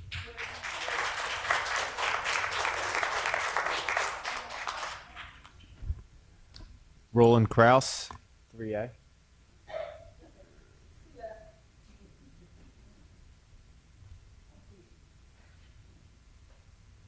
Good evening, everyone. I don't have anything written down. I'm totally against this. 23 years we lived on the river. 45 years we've lived in Mays Landing, maybe longer than 45 years. Built many houses in Mays Landing to help the taxes come along, so everybody gets jobs, and was very happy doing that. But in the process of doing that, it cost me and my wife thousands and thousands of dollars for bug studies, plant studies, barred owl studies, you name it, we had to pay for it before we could build anything. And I hope that they have to spend millions for what they're doing. We supported their business for the 23 years that we lived up there. Family was a great family, but just tonight, his old man threatened me, told me to come outside because I disagree with what they're trying to do. And I'm not happy about that. The other thing I like to say is if somebody hits a skunk on Route 322 in our development, we know they hit a skunk because it smells. And when one of my neighbors pumps out their septic system, it stinks. And some of you smell worse than others. But that's the reality of this neighborhood. It's smaller than you think. It's not some big, massive, giant area. There's hundreds of houses in a small area. And they all have septics, they all have wells. No public sewers or well water. This is going to totally disrupt that neighborhood, and I hope you people take that in consideration. That's all I got to say. I'm against it. Thank you. That concludes public comment. Thank you. This is the last I want to say something here because some stuff was said. I have done my research. When cannabis came in, the state of New Jersey has webinars that I went on and I watched, and it didn't get it was pretty simple. But I read what Mrs. Peacock sent over to me. I read what I could. You sent a lot of stuff. I breezed through some of it and other things I read. I also I've done my own due diligence and looked into things. One of the things that was brought up was housing and does it lower your property values? And some articles say it does, and some articles say it raised property values. Now, when it comes to, so this is a warehouse. It's inside growing. So by rights, there shouldn't be much pesticides. It's inside. So what little there is, that would be minimal. Fertilization is all done. I've toured a facility. Obviously, I don't know if his facility is going to be the exact same. I don't know. I haven't seen his plans for that yet, but I would assume that it's going to be the same because he's going to have to keep up with all the other guys and do everything the same way, try to make as much money as he can. You know, it's going to be tough. As for talking about water, so we live over the top of the Cohansey Aquifer. It's giant. The last thing I read about the Cohansey Aquifer, over 1 trillion gallons of water. So the chance that he's going to do something to cause the water level to drop, I think, is minimal. But that's not my job. That's the DEP. He's going to have to go to the DEP, and he's going to have to give them, like anybody. I'm sure some of you have gotten wells, and you had to get a permit from the DEP, and they're going to ask you how much water are you going to use. They're going to go through all that, and they're the professionals. They're the ones who know what they're talking about. They're the ones that know all that information. Listen, I design asphalt. I build roads. You know, if you want to know about that, I can tell you all about that. So, please, everybody, don't think I'm doing this because I'm taking his side and I'm going to do this. I just want you to understand where I'm coming from.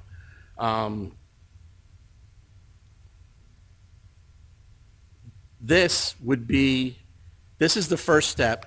And it would be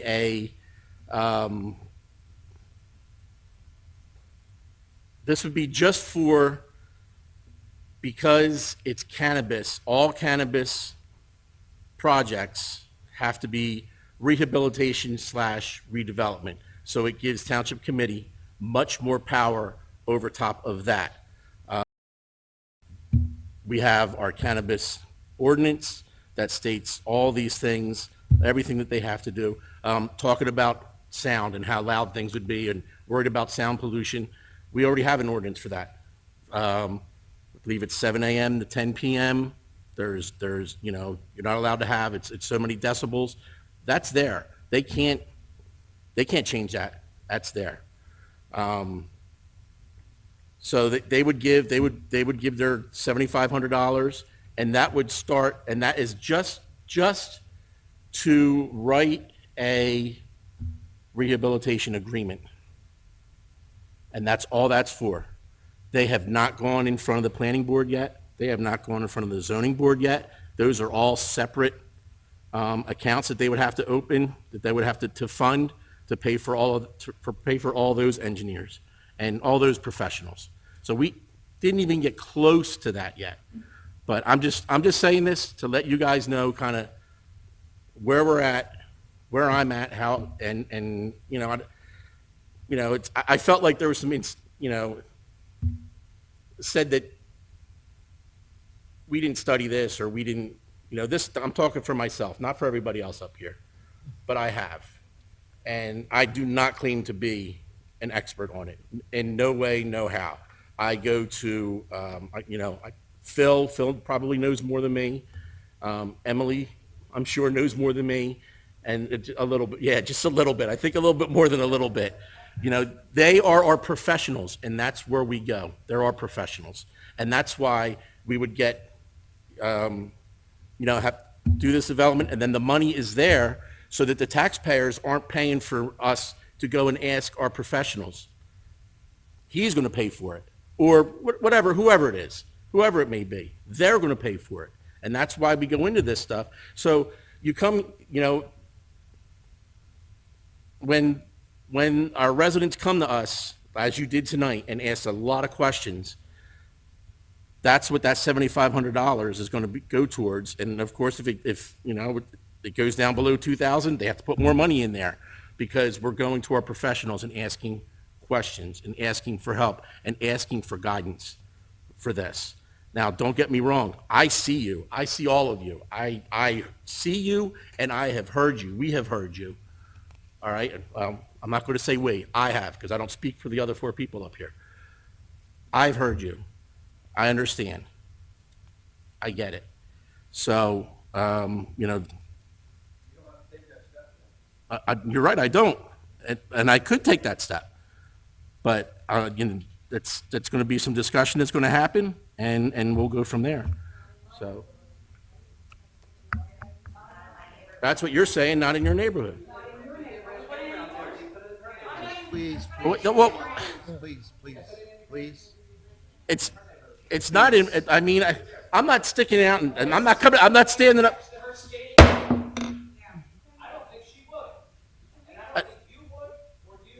Okay. All right, that's enough. That's, all right, I don't need that.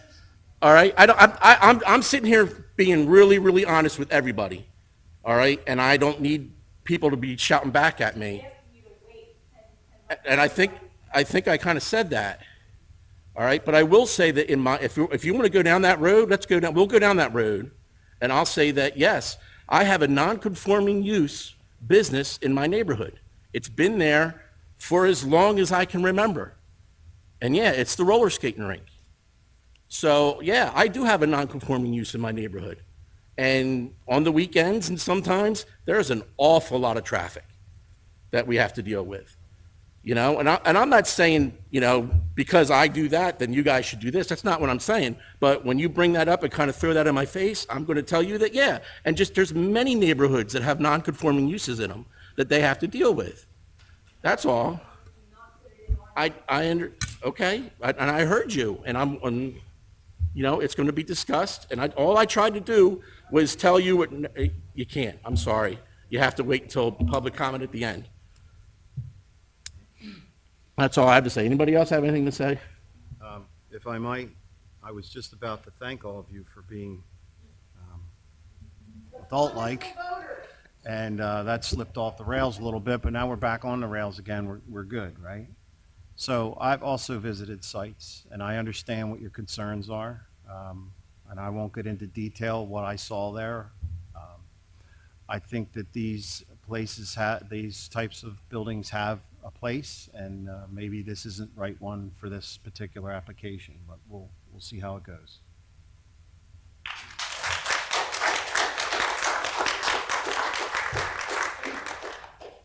I have a question. This is not an application this resolution is not the agreement to start it. Am I correct? This is a resolution For escrow, to go into an escrow, yes. which means they put money in it, so it's a possibility that once it goes through all of the professionals, if they find something, or if he doesn't make Pine Lands or whatever, it might not happen. That's correct. Yes, this is basically, as the mayor said, all this is to set up that escrow account. It allows writing of the redevelopment agreement between the township and the developer, which spells out, you know, what they're going to have to do. And then from there, it goes through the regular approval process as any other land use development. They're going to have to file with the Pinelands Commission. Since it's an agricultural use, DEP would get involved with the well. They're going to have to come to the planning board, presuming that they meet all the conditions of the ordinance itself, yes. If they don't meet all the conditions of the redevelopment plan, then it's an application to the zoning board. But it still has several layers of approval yet to go. And that's in addition to Department of Transportation. I'm sorry. We do have a chart, correct? And it's written in that. So the chart's very specific on how the steps are supposed to be. And the next, oh, look, everybody's got copies of it. All right, so He's got one. He's got one. Okay. He's got one. So He's got one. I just want to make sure that the chart I has have to one be right followed, here. Dr. Witherspoon. And I you just need to understood know the next step right now. Right. So what is the very next step after this If we of this escrow so that everybody's on board with it? negotiate the redevelopment agreement, Redevelopment agreement. And then that redevelopment agreement goes to where? Comes back. Which is a plan, which was not even a plan yet. It's just a redevelopment agreement. And then after the redevelopment agreement, it goes then it goes to the planning stage. to the planning stage, which the planning stage has to have a vote for here, whether you like it or you don't like it. And if you gets passed, it goes to the planning board. If it doesn't get passed, I think there's a big red thing that says stop. Correct?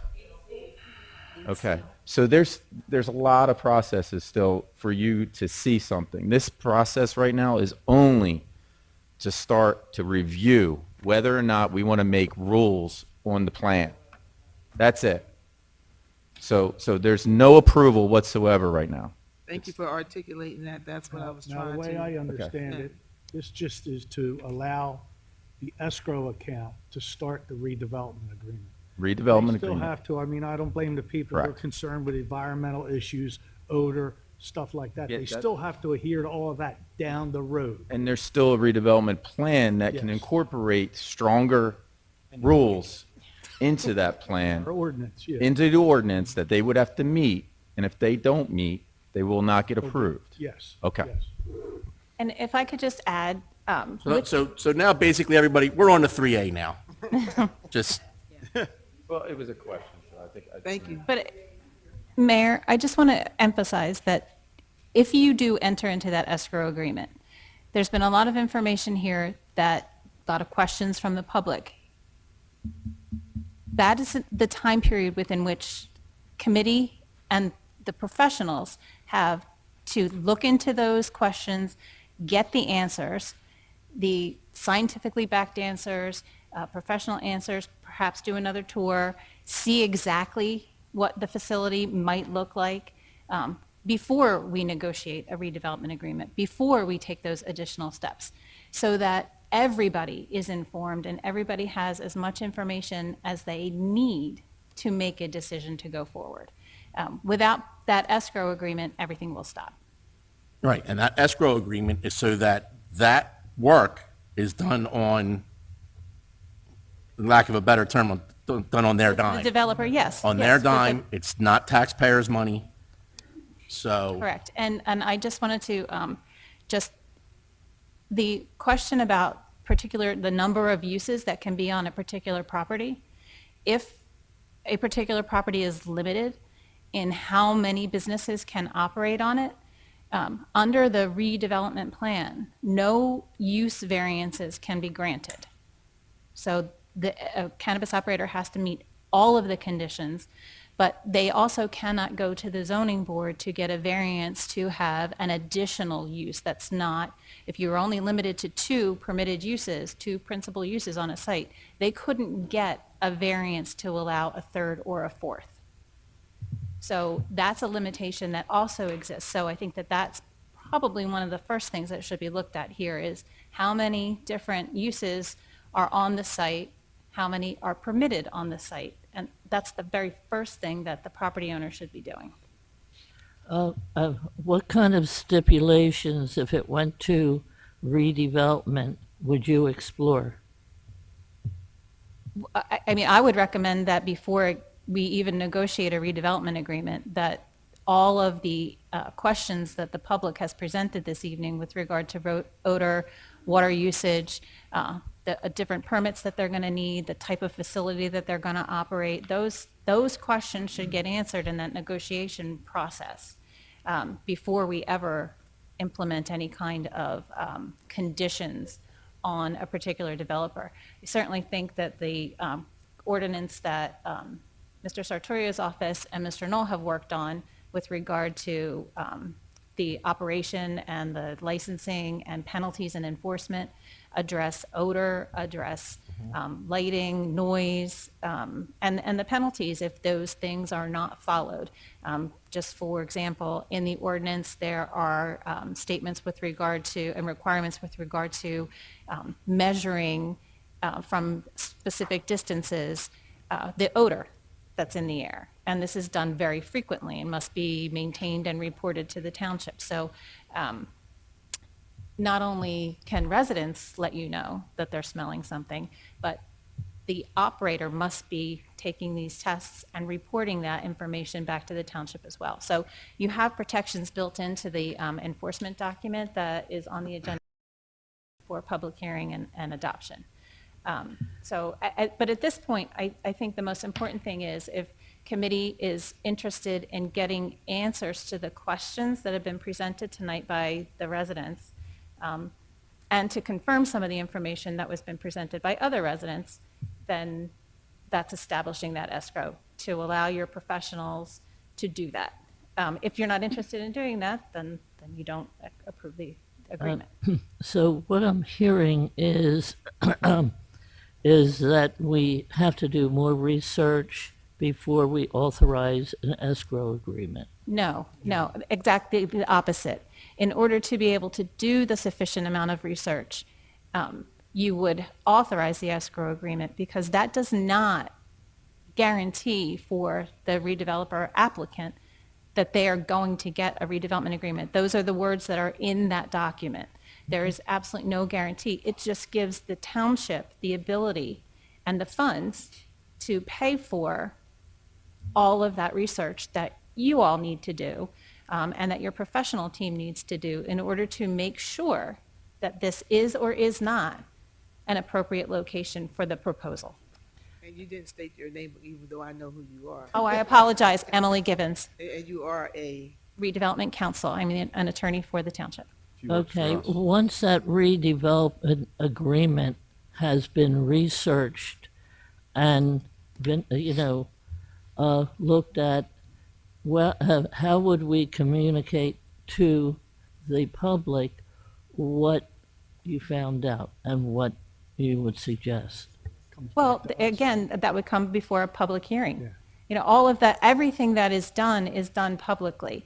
Discussions of redevelopment agreements, terms of That could be redevelopment. several pages long, right? Pardon me? That could be several pages long. Redevelopment agreements are generally, 20, 25 pages long, yeah, and it has a lot of information in it.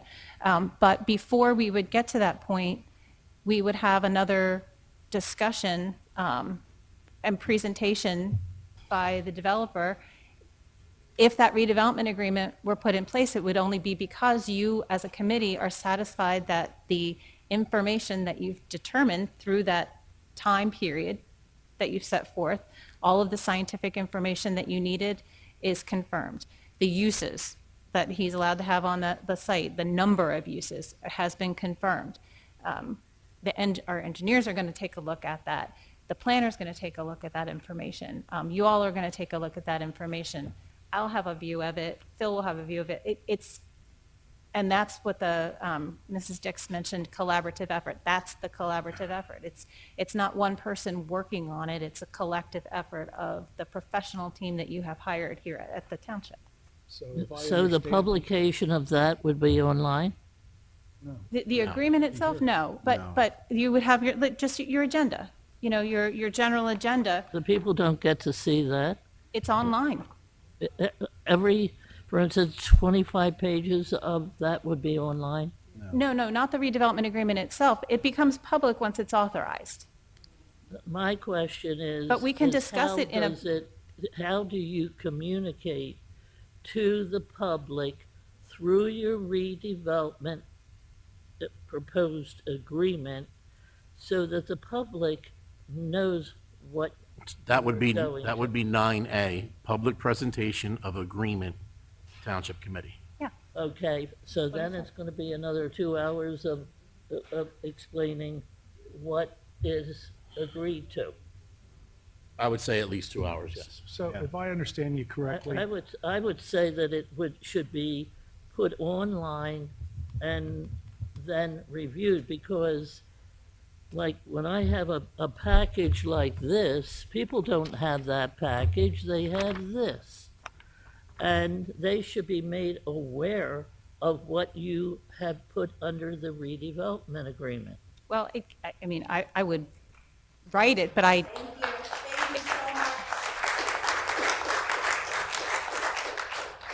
think if you do that, then that entire packet that you have in your hands should also go online for everybody to see it.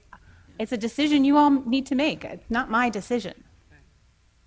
but we can't get the questions answered that the public has without the escrow agreement.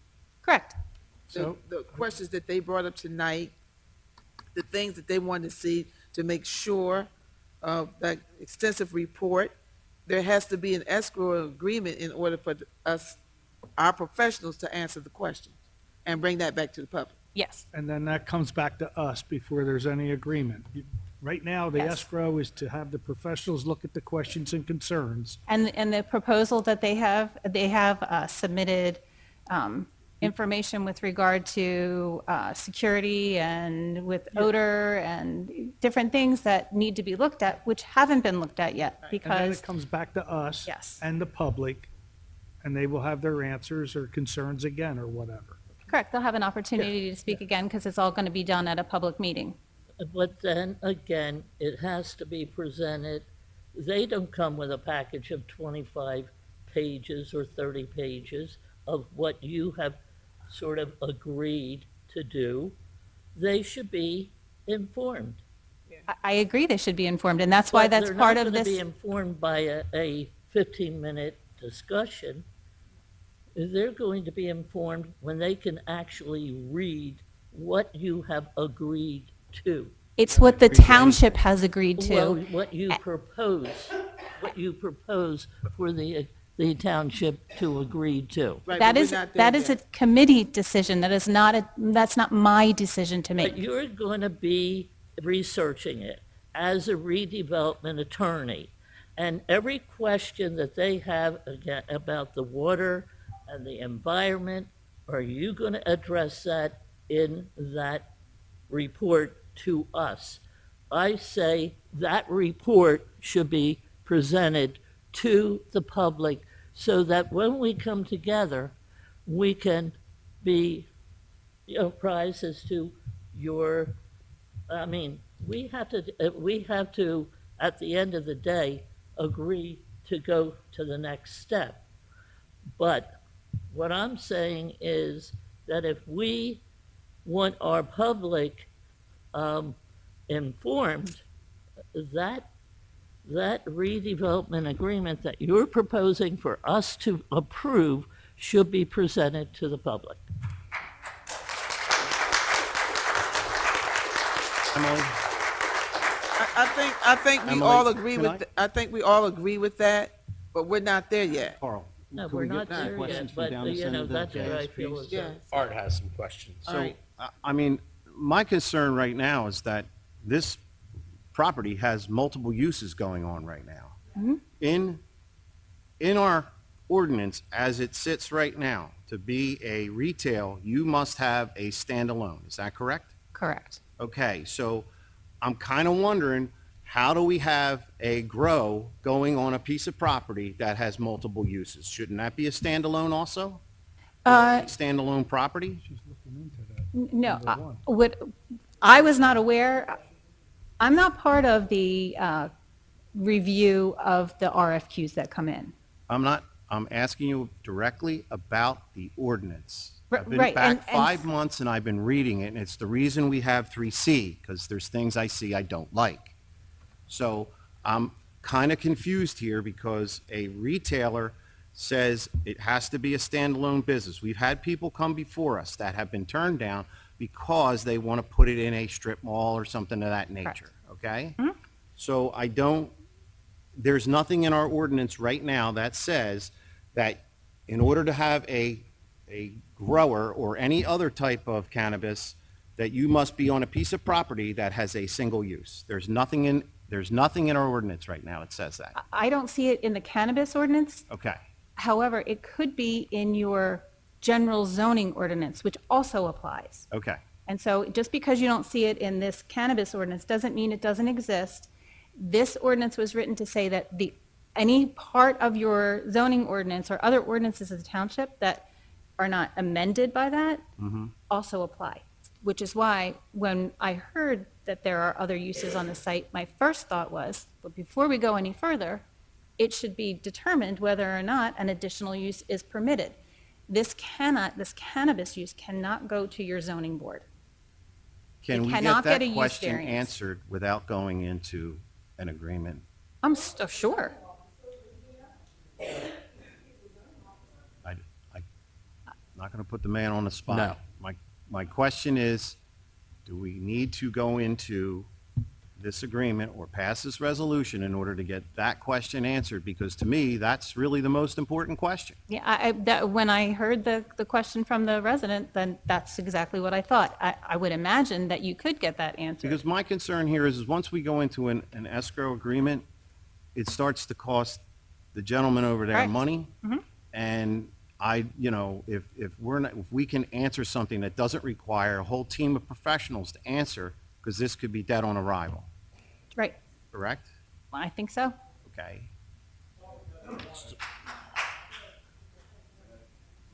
So with that being said, I'd like to make a motion that we table it and find that out. I second.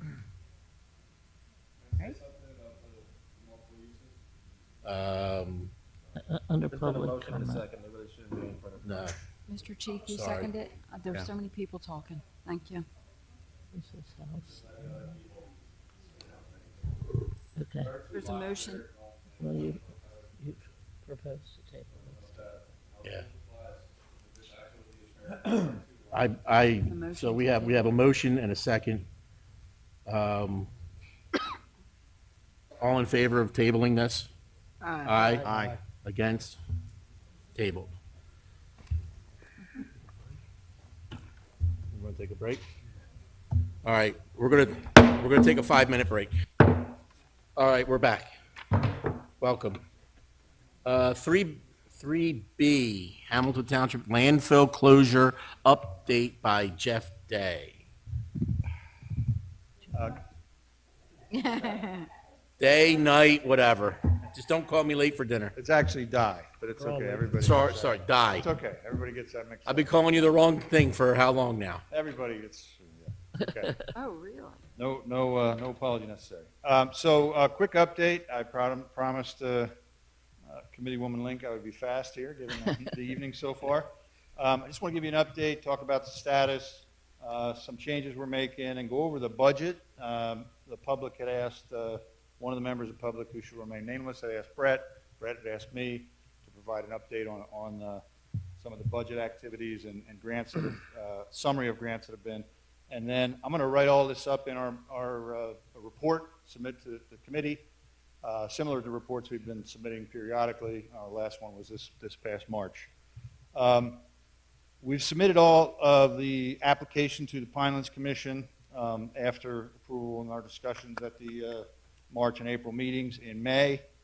That included the landfill closure plan, remedial action work plan, which included all the RI investigative data to the commission. After that submittal, we had an opportunity with some clean fill material that would have been helpful for our cap.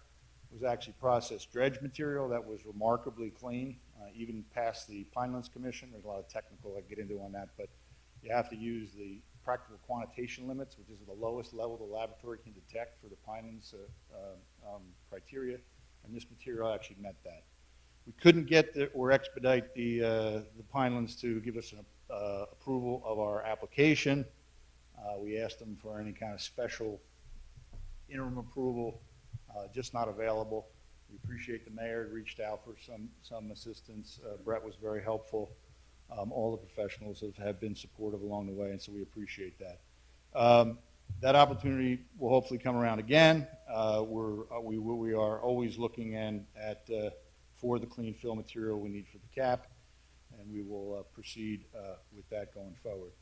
Part of that pushing the Pinelands gave us, that's supposed to be within 30 days. It was not, but they finally gave us our letter.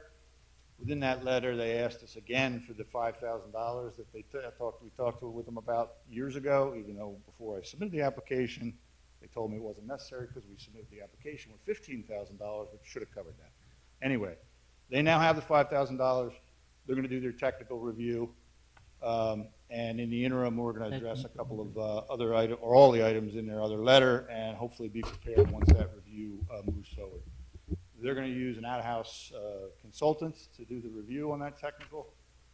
Now that they've got the funds there, I'm reaching out and trying to find out who that is so we can meet with them, present the data, make it as easy to understand, and try to expedite that process. They indicated in their letter that could take up to 6 months, their review process, which seems very long to me, but that's why we want to meet with their hired outside professional and see if we can expedite that process. We're also submitting the soil erosion sediment control plan this week. Brett just signed an application for me today. And we think the Soil Conservation District's review and approval of that document will help the Pinelands where they are. You already know from prior submittals that the landfill closure plan has been reviewed by the DEP. DEP is prepared to issue an approval on that but Pinelands Commission wants to review it and approve it first. As things have moved along here, we're going to make a change in our engineering firm. We've been using T&M Associates. We think it's a better approach for us right now to switch engineers going forward. And we're going to move to with another gentleman I work with quite a bit, Tim Kernan from Colliers Engineering. Colliers is here tonight. Mike is also at Colliers. They're also working with Atlantic City ACIT on their build out there and their energy plan. We're talking about a possibility of their energy and how they're going to do that. So the ACIT, as you may recall, is one of the potential users of the energy from the solar development. So we think that's a good synergy there. We actually have some concept designs of interconnection and have looked at both Special Services School and ACIT and the joint board. Back in 2017, we got a PPP approval with them. So it's one of the reasons I didn't write up the report yet. I'm meeting with Tim over the next couple of weeks, get his schedule. We'll get a written report in for this. He's also going to address some of the things in the Pinelands letter with us. Budget. Again, this is relative to where we are, what we've been able to obtain. We have obtained, in partnership with the Township, $4,952,000, $4,952,467 and some change of total grant monies from the HDSRF. Of that amount, we've spent just over $1 million so far that includes all the investigation initially and the first phase of remediation, which was all the documents I just indicated we submitted to the Pinelands Commission. The total project budget for remedial action going forward is the total project budget for remedial action is $5.5 million, a little over that. That's funded with $4 million, a little under $4 million of remaining to go of that total amount of grant money, and the redeveloper is going to contribute $1,382,447 going forward. We've already committed and spent for the project $448,568. That's outside of anything that was provided with grant monies. That's the matching 25% for the portion of the remedial action grant and other costs that we've incurred so far. In addition to the 1.38 to complete the closure, there'll be another $800,000 net present value of escrow money to maintain a landfill over 30 years. So we're going to contribute all those funds to the project. And that'll then result in our financial plan that also is a part of the landfill closure that goes into the department. That hasn't been finished yet because it's not quite finalized. One of the factors there, and I will be coming back to committee asking for this, is that, as you know, our landfill extension on the landfill redevelopment agreement expires either in October or November of this year. I can't get the financing on that $1.3 million with a redevelopment agreement that expires in the middle of the project. So I will be coming back I have conflicts at the next two meetings, September 18th, I think, and I will ask for an extension. And that request will be in this report that I put in because we need that extension. You know, nobody's going to provide financing of either equity or the debt we have if there's not a redevelopment agreement that's going to be in place while you're implementing the project, including the solar, which is where the money comes from to pay back that financing. So another thing in the letter from the Pinelands was the excuse me, was the access on the adjacent lots that we talked about last time, Kevin, when I was here, and I've been talking with Bob for years about that. We will need to get approval from the owners of those properties because the landfill encroaches on there. So we will need to have a formal access agreement easement, whatever it is that the solicitor decides is the way to go. The caveat there is the one property is privately owned, as we know. And I've been working with Bob Sandman on that over the years, so we think we can make all that happen. The last action item coming forward, there's a new investment tax credit through the Brownfields organization within the NJEDA, and we will likely submit an application for that. The only requirement from the township there is a letter of support for the project. So I'll draft that and send it in for Brett to look at. But we could, if necessary, we could approve that at the same September 18th meeting that I mentioned before. So that is it, as fast as I can get through it. Very good, thank you. One question. With the previous engineers and the new engineers, Collier, do they have to research what the other engineers did, or are they picking up where the other engineers left off? They're going to use everything that T&M did. And they're going to use your previous engineers? Yes. It's a smooth transition. The last thing that T&M did was the soil erosion sediment control plan. Everybody's aware of that. They're not going to back up and cover their butt, they're just going to take it right where it's at? They're going to review it, which we want them Yeah, to do. that's And understandable. if there's any change, again, the landfill closure plan, we have the opportunity now during this review to, fix anything or change anything needs to be, but it's in pretty good shape. They've already reviewed it over these next two meetings with Colliers. We'll see if they have any other input on that, but I'll let you know. But I don't expect any huge redo of work or anything like that. They've indicated that I don't think that's going to be the case. Question, is Mr. Dye? Yes. Thank you, Dr. No offense. It isn't that. When was the $5,000 escrow fee paid? That was dropped off this morning. Okay. All right, thank you. Because that gets the ball rolling. It was paid to? What's that? It was paid to the Pinelands Commission. To the Pinelands. It's an escrow for them. It was paid to the Pinelands because I'm reading the letter. Yeah. That they were waiting on the 5,000.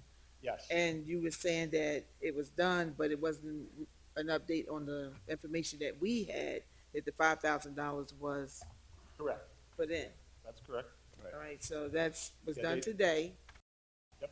And then before the so that gets the ball rolling, That gets the ball rolling on technical review, yeah. technical review. And then once everything else that they have put in the letter is submitted with them with the application, that's when we would get approved.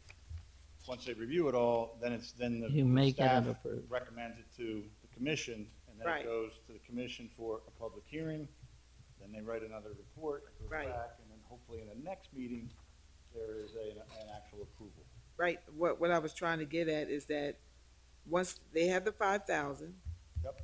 But now we have to, you have to, as you stated, contact the property owners within 200 feet. Yeah, that's. You got to put it in the newspaper. That's I in mean, process certain right things, now. that's the process. Once that process is completed, that has to be completed in order for it to get to the commission. Am I correct? We're doing that right now. Correct. And- All right, I and just so- wanted to make sure. Yeah, those public notices, the airport, the advertisement is going in, et cetera.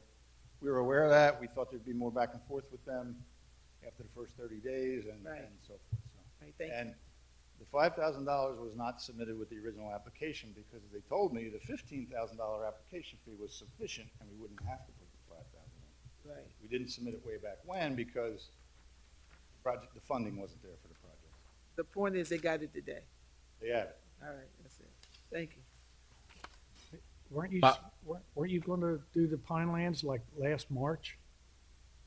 What's that? Weren't you doing the Pinelands March? Right around March? We got the March of this year. Yes. We finished up the landfill closure plan this year, yep, and the raw, and submitted it in May, yeah. And they're just getting back to you now for the 5,000? Yeah, and May. that was with us calling in. If you hadn't called, we might not have heard from them yet, right? Yeah. So, We apologize for getting back so late. they did. Yeah. We were trying to this opportunity with this clean fill material was a pretty big opportunity. We were ready to get out there with an army of folks and clear the land and, you know, however many bulldozers it took and all that and get it in. It's a dredge project, so the dredge is on a set schedule. So it has to come out and get moved within a time frame. And we can't make that time frame at this point. A new application just for that still has to go through, has to be a complete package, full, and, you know, the full engineering, and has to go through the public notice process, which would take longer than, even the public notice process would take longer than to get the approval before the dredge project's gonna be over, so that's why the schedule didn't match up. Bob, you have a question? Yeah, I was Hey, Bob. just looking at the Pinelands letter that was submitted, and they did respond July 26th, I mean, just recently, so Yeah. then they received it in May.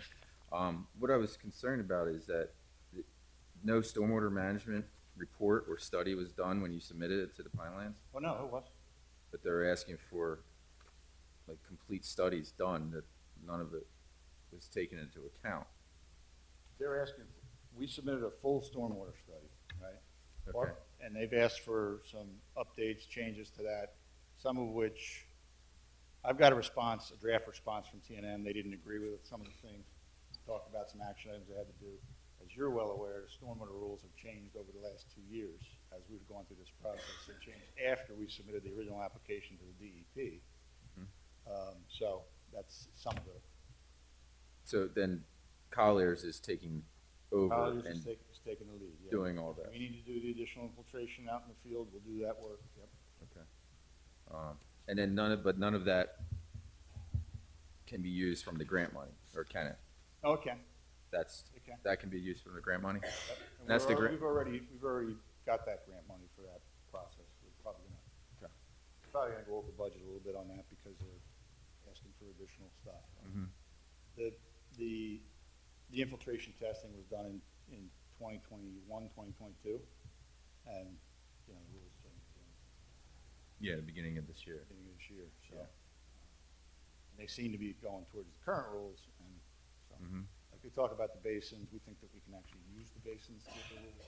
So there's some back and forth that we have to deal with them. But that'll be in response from Colliers to them during this period while they're doing the technical review. Their technical review is focused on the permeable cap versus an impermeable cap portion of our project. You can't start construction until you have Pinelands plus DEP's approval, Got a correct? tree down until, right, yeah. But the DEP is literally ready to issue, so once we get final approval, it'll be a couple of, let's say, a week, and we'll get our solid waste. So what's your timeline of getting all the information back to Pinelands? I'm gonna put that in the written report. I'm gonna submit to committee after I meet with Tim over these next couple of weeks, like I just said. But it won't be in time for your redevelopment agreement extension. We may have it in before November, Okay. but, yeah. So the board knows, or the committee, I'm sorry. Good questions. Yep. Pinelands. Thank you. Thank you. And if it's okay with you guys, I do have something to do later tonight for a meeting tomorrow morning, so I'm gonna take off. Thank you. We have lots of All right, questions. Jeff Dye.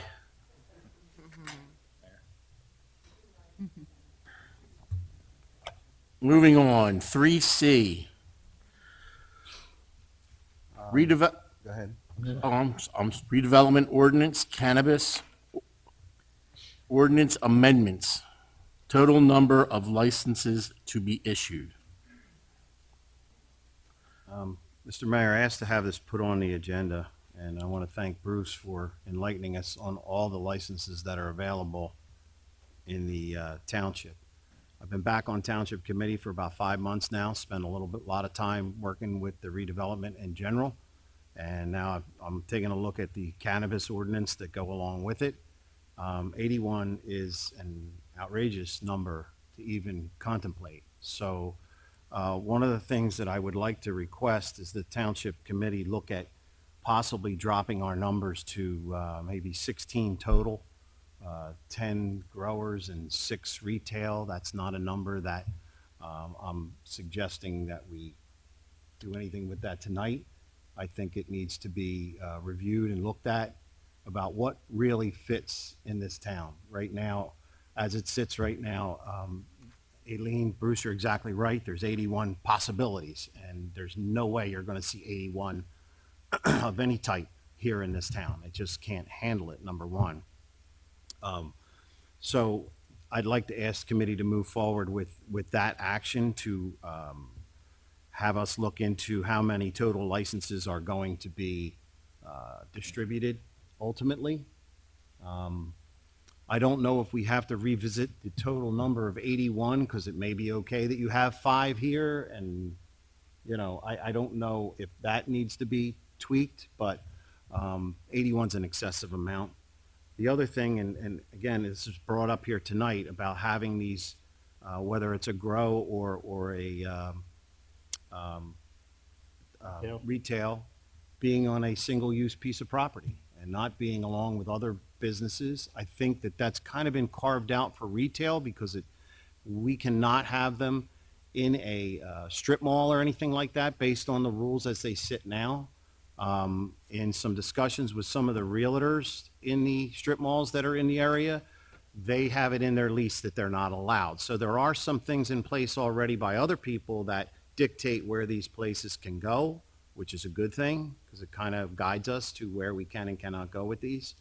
So I think there's a few changes that need to be looked at here. I'm not saying we overhaul the whole thing, but there are some changes. So if we can move forward with that, I would appreciate being able to look into that. Mr. Schenker and Mayor? Yes. One thing, under the state law, since the way the ordinance is worded now, you allow for all classes, we cannot eliminate any classes. I'm not telling you I want to eliminate. What I'm Okay. telling you is, according to the way it's set up, you Yes. have that many classes. There's 6, I believe. 6 classes, yes. So there's 6 classes, and they're distributed all over the township. Correct. I don't really have a No, problem no, with I that. understand that, but before you mentioned What I'm about. saying is the town, the people of the town really need to know, Sure. how many of these can they expect? And, you know, I'm not against their input either. No, I'm just reacting And the because. number 6, it's, you know, we have 4 liquor stores now. We have the capability of having 2 more. So there's 6 liquor stores. That's where I said you could possibly go with 6 retail Right. distributors. Actually, I was more on Again. the other side, where you said the growers or I mean, we can't limit it to just those 2 types. We have to allow. No. For the other. No, I understand it. I understand it, Just- but they're just going to have to clarifying. fall into categories. Yes. Well, I mean, so are we allowed to say only 6 retail Oh, and the total and number 15 the total of number is class up- 1, 2, 3, and 4? The total do number that? is totally at your discretion, but under the It's our state law, discretion. since when you didn't adopt an ordinance excluding any of the specific classes. And I you don't can't do disagree. that right now. So then this is why I'm saying this is more than just saying, here, let's do 6 of these and 10 of those. Sure. This is a deeper conversation that needs to happen, and we have to look at all that kind of stuff.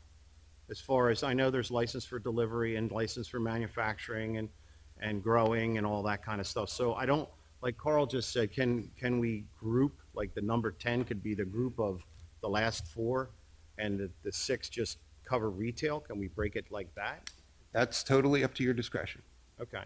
Well, I think we really need to Yeah. look into that. I Looking at Emily, waiting for the shake of the head, saying, yeah. Yeah, because the number, and, you know. Trust but verify. Trust but verify. That's Yeah, but 81 you're is, gonna have to rewrite the, Yes, 81 Mr. is Reagan. definitely, The you know, amendment. and I don't think that was ever the intention. I don't think anybody said, hey, let's have 81 of these places, it ought to be a party. So I just think it needs to be clarified. Absolutely.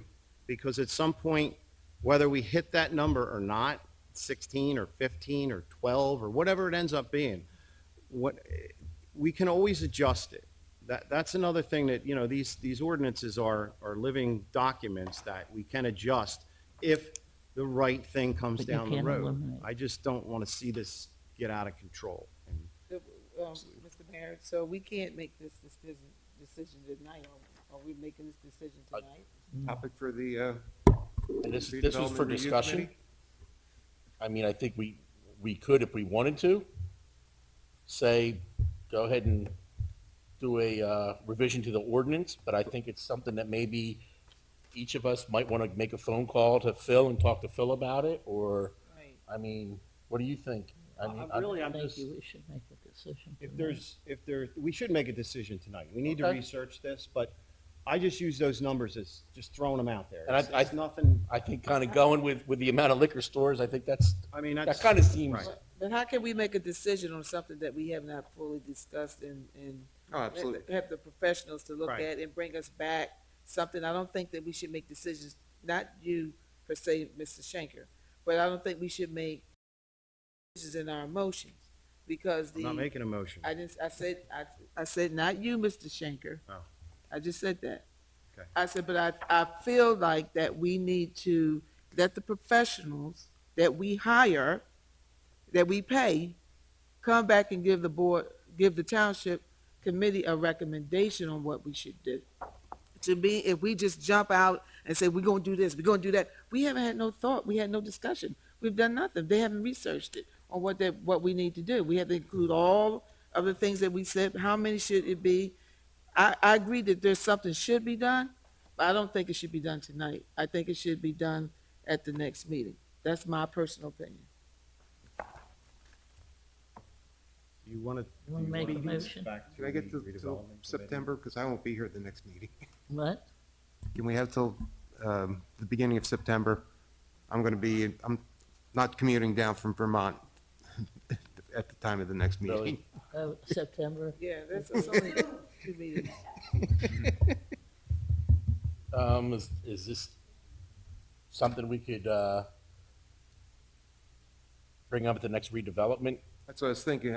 I can discuss it with the redevelopment committee, talk, Your subcommittee. do other research, see Okay. how many other communities, do our usual benchmark as far as our neighbors of comparable size, see how they're doing it. Okay, All right, thank you. sounds like a plan. Yeah. Thank you. I just wanted to comment when we were going over this ordinance about, the different types and how many. Hamilton Township is going to be known as the cannabis capital of New Jersey. And so, we have to seriously look at restricting a number or coming up with a number. Okay, moving on. Public hearing, ordinance 2050-2023, an ordinance of the Township of Hamilton establishing provisions for the licensing and regulation of cannabis establishments. I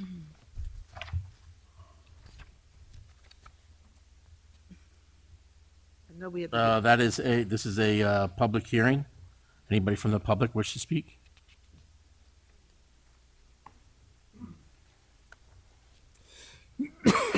Thank you, Mr. Mayor. Could you explain a little bit about the regulation and licensing and regulation, what this ordinance is all about, please?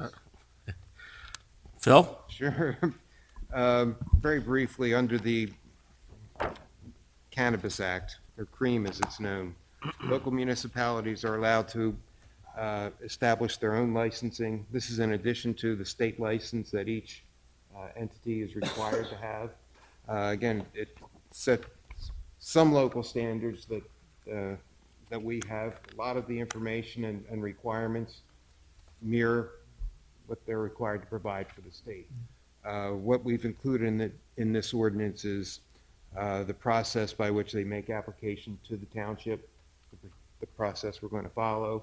I know that already Rita's office has been working on the application form and getting a checklist put together so that the information is provided in a timely manner. Be reviewed. Ultimately, the license would have to be approved by the governing body. There are certain standards that have to be met as far as the information provided. Not only that, how the operator conducts their business. Certain things they're going to have to do. I know, as Emily mentioned before, they're going to have to be doing testing on a regular basis for odors around their property. They're going to have to control what are commonly known as nuisances. Make sure that, you don't have underage people trying, on their property, trying to purchase, that they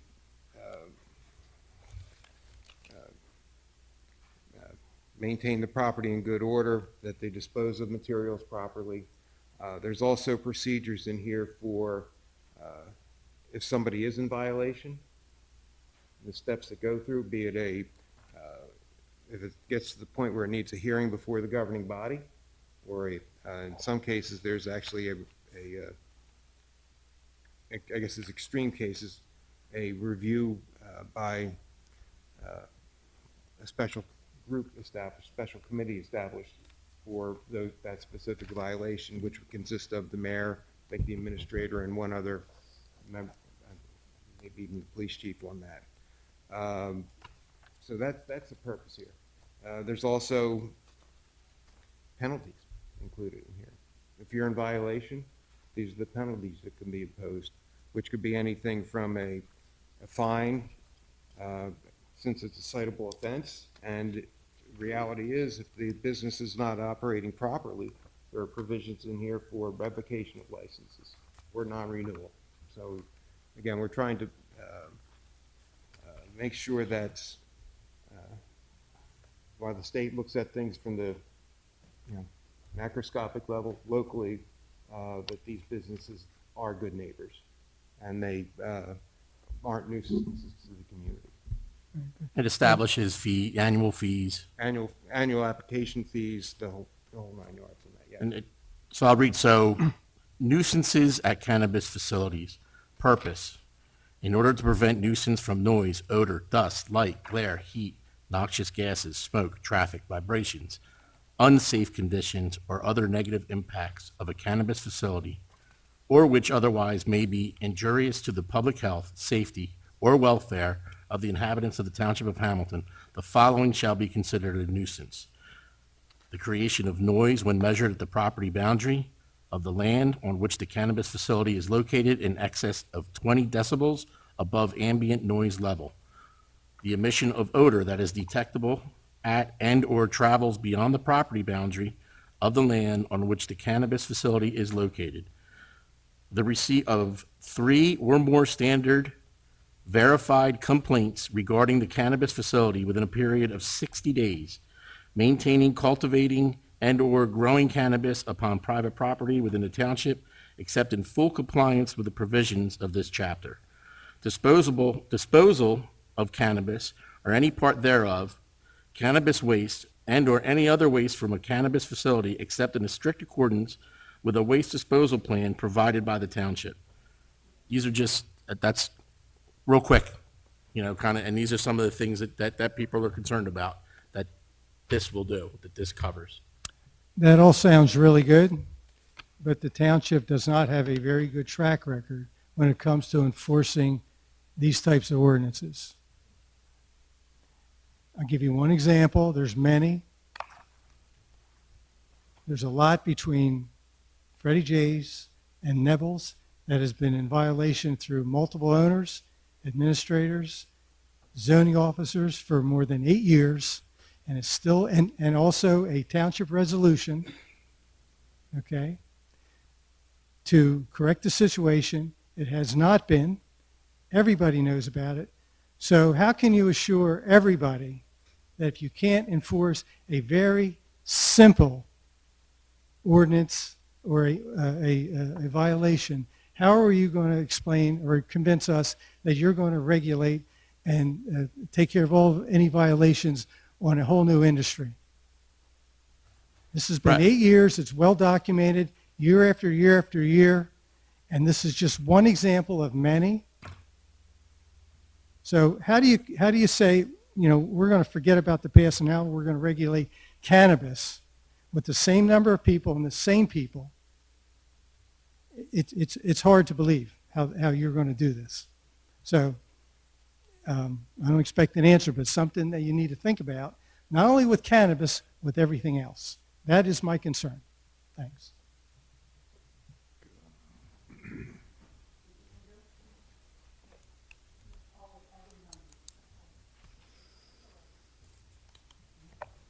Hi, I'm Teresa DeRose from Laureldale, and regarding the cannabis thing, thanks for extending everybody's time and not arresting anybody. But Judy, thank you for your presentation of needing more information to be given to the public, because everybody needs to know the ins and outs of everything. I was here the day that they presented their thing about the cannabis, and what was told in that meeting was that they're going to be growing the cannabis. They're not going to be selling it, because you cannot sell the cannabis as it's grown. It needs to be dried, it needs to be processed, packaged, all this other stuff. You can't just go there and buy it. So as far as your regulations and your licensing, he can't get the license for, selling it, because it's a farm market for vegetables and whatever at the moment. He has to be relicensed for whatever. And so he had said that he was going to have trucks coming and picking up the wet material so that it can be processed. And I think the problem with the people is miscommunication, because it's not listed, itemized. This is going to happen. This is going to happen. Everybody can't make the meetings or watch, 3 hours of this thing to get to the end. So if we have it in writing, we can quick, and go through and find out what we really want to know. So when we come to the next meeting, because I think it's a lot of miscommunication, a lot of fear, and, oh my God, they're going to take over the world. No, it's, if you give us the information, like Judy said, we're going to get the water from here, we're going to get this license, we're going to get that license. This is the day it's going to start. Any public, comments, this is the day to do it. This way, everybody has more on board with what's going on, because they're all thinking, traffic of people coming to buy all this stuff. From what I'm told, the blue building across from the Hamilton Mall is a dispensary. He's a grower. It's a different thing. So maybe there's a miscommunication there. And if we got it all straightened out, like Judy had asked, that's what we want. And Judy, you were very impressive tonight. Wow. So thank you. Thank you. Colleen Dix, no notes. This is unexpected, but my memory is very clear. With what I heard him say, Carl, with what I heard you read, I don't know that you can do this. And the reason I say that is the July 20th planning board meeting, the applicant for a retail store was very, very clear on move every step, armed guard, et cetera, et cetera. And if I'll use the word expired, if the product expired, the state has specific steps to neutralize the cannabis and mix it with cat litter, and there'll be a state inspector standing there watching all. So maybe you need to put a hold for tonight. You need to listen to the tape recording of the planning board meeting of what it is the state is going to require. The state is going to be on site. Jack Percy asked about how are we going to be sure the accounting, keeping the books. The state's hands are in the middle of all of it all the time. And so you may be overstepping, thinking you could do this when the state is the one that's on site. So I'm urging you to hold this off if you can for 2 weeks. Listen to the tape. He can listen to the tape. He wasn't there. There's nobody here except Richard and I that were in the room that night. You were there? I was there. You were there and you were there. I beg your pardon. And so was Emily. Okay. So where with what I'm remembering Adam Siegel saying about he's going to have an armed guard, he's going to be open, I think I just read one snippet. There is. But does it blend with what the state is going to be doing to the licensees compared to what we think we're doing as an overlap? But what the state is the state. What this refers to, I believe, is our stuff. If the odor's out, I know in our ordinance, if the odor consists, we have the right in our ordinance. I didn't mention odor. Thank you. This gives us the right to shut that business down for 10 working days to have them get it fixed. What the state does for disposing of the product, that's up to them. That's not up to us. This gives us the right to police our own people or above and beyond the state. But he said about disposal, the state is in control of disposal, so it's like a duplication to me. You can't, in this case, I don't think you can override what the state says. No, I agree with I that. don't think we're overriding. No. We're just saying you got to have a waste disposal plan. We're agreeing with what the state says. Emily, if you were there, were they? Were you there on Adam Siegel's?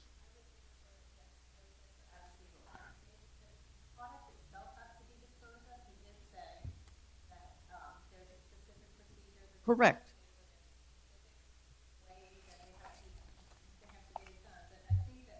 And the cat litter was why it stuck in my mind. It's going to be neutralized, and they decide how it gets handled. They, the state.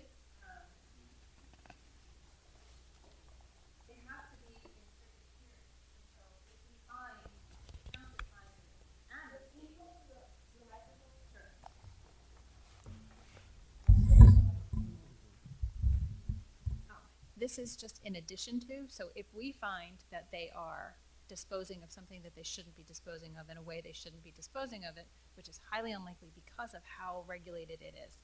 And every cannabis operator, grower that I have ever heard speak, any seminar that I've been part of, and everything that I've read about cannabis growing, he was correct. It's from seed until sale.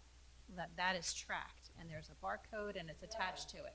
So it's highly unlikely that any of that would ever occur with regard to a retail operation. Richard and I heard that, but the other four didn't hear that part of the conversation at the planning board. Right. So but they've heard, I believe everyone has heard that how that process starts from beginning to end. They weren't here for the Royal Highness application, but they have heard that previously in other discussions that we've had about cannabis, and other presentations that have been made about cannabis. But this ordinance itself, Phil, doesn't it say also that where it may, if it does conflict at all with state law applies? State law, it supersedes. Yeah. So if there is something contradictory or something that the state has preempted, that would apply.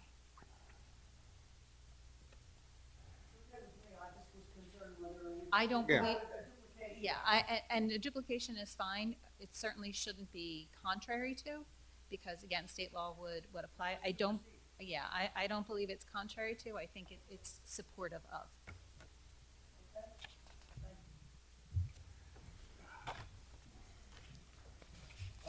Good evening, committee. Jim Link, 676 Park Road, 763 Park Road. I have a question concerning, and I hope I'm not ahead of myself, because this is an awfully complicated situation, and I appreciate that all the machinations going in to get this thing taken care of. But is there now, or do you have plans in incorporating all of this into the master plan when it comes to land use? Is there an element in the master plan? Is there a new element, like with recreation and transportation, all that kind of stuff? Or is it going to be incorporated in some other manner into the master plan so that is reviewed at least when the master plan is reviewed, or is it every 5 or 6 years, I forget? Something you might want to consider. I don't need an answer now, but I think it's an awful important element that has to find its way into the master plan. Thank you. Thanks, Jim. Anybody else? Motion to close? I have a motion and a second. All those in favor? Aye. Against? So, what's anybody's pleasure? Motion to approve. I have a motion. Second. I have a second. Roll call vote, please. Mr. Cheek? Yes. Mrs. Link? Yes. Mr. Shanker? Yes. Dr. Witherspoon? Yes. Mayor Patali? Yes. All yes and adopted. Thank you. 4B, public hearing, ordinance 2051-2023, an ordinance amending Article 10 of Chapter 167 of the Code of the Township of Hamilton, vital statistics. This is basically to adjust the fees for any vital record, correct, Rita? Certified copies of any vital record, yes. Sorry, certified copies of any vital record. Like marriage certificates? Marriage certificate, or whatever. What's your pleasure? Public hearing. Oh, I'm sorry. Oh, my bad. This is a public hearing. Anybody from the public wish to speak? Motion to close? Second. Motion and a second. All those in favor? Aye. Against? Ayes have it. Anybody? I'll move the ordinance 2051, 2023. I have a motion and a second. Roll call vote, please. Mr. Cheek? Yes. Mrs. Link? Yes. Mr. Schenker? Yes. Dr. Witherspoon? Yes. Mayor Patali? Yes. All yes and adopted. Public hearing ordinance 2052-2023, an ordinance amending Article 1 of Chapter 163 of the Code of the Township of Hamilton, amending certain portions thereof pertaining to fees for excavations in streets. Does the public hearing, anybody from the public wish to speak? Seeing no one. Motion to close? I have a motion. Second. I have a motion and a second. All those in favor? Aye. Against? Ayes have it. So this is just adjusting the fees for road openings. What's your pleasure? Move ordinance 2052-2023. Second. I have a motion and a second. Roll call vote, please. Mr. Cheek? Yes. Mrs. Link? Yes. Mr. Schenker? Yes. Dr. Witherspoon? Yes. Mayor Patali? Yes. All yes and adopted. 6A, approve change order.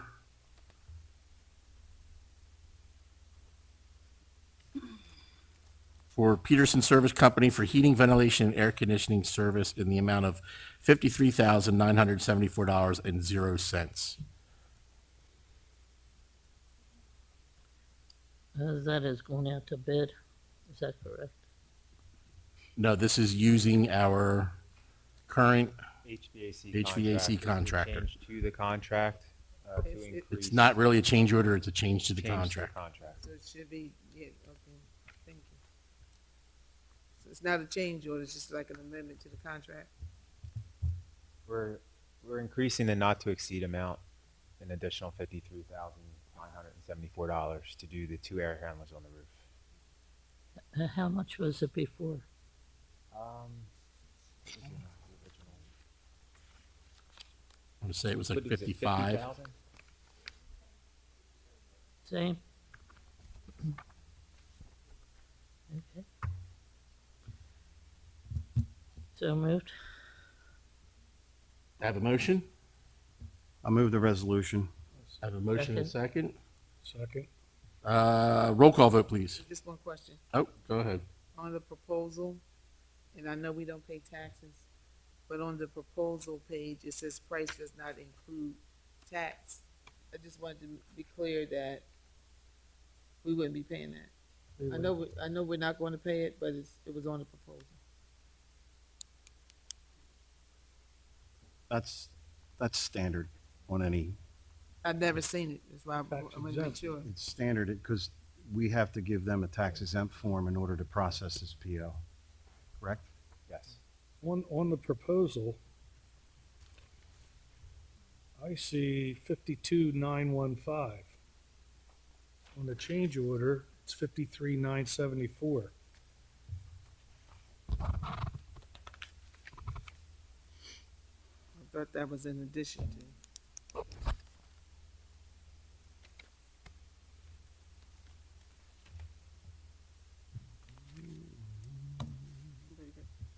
That's the- Calculator. I'll get the calculator.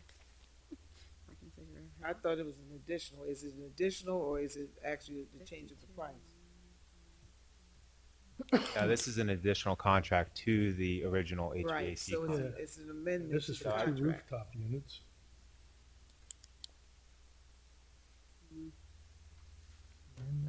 So it'd be the 52,915 plus the 53. No. No, I would defer to the written quote from Peterson on the actual amount of $52,915. Yeah. So what are we amending then? You're gonna, So we're going to change the the, $53,974 to the quoted amount of $52,915. Oh, yeah. Okay, so 52,915. that's the change right So there. in all reality, the motion is for 52.95. Yeah. Do you have a motion? do I hear a motion for this change, for this, I'll motion. Second. for $52,915.00? Wait a minute. Is it? I'm confused. No, Hold you on. said 53. I thought it should be the $53,974. Yeah, It that should was be a typo. Oh, that's a typo. Yes. Because I questioned that earlier. Oh, it should be 52. 52,915, Oh, correct? Yes. That's what's on their quote, on their proposal. okay. So there's no change order. It's just an amendment. It's a good observation. All right. We have a motion A motion and a Motion second. and a second. Roll call vote, please. Mr. Cheek? Yes. Mrs. Link? Yes. Mr. Schenker? Yes. Dr. Witherspoon? Yes. Mayor Patali? Yes. All yes and carried. 6B, authorize Remington and Vernick engineers to provide additional environmental services for the Public Works fuel tank closure in the amount of $5,000. Brett, We you want to need give to- us a little background on this? We need to do a little bit more soil testing around the gasoline tank at Public Works. This is for an additional testing pit and for the lab to retest some of the soils around the tank. This may be covered under our existing policy through Chubb. If it is not, it will be County pays reimbursable half. from the county for 65%. Oh, no, 65%, right? Not half, 65%. 65%, my bad.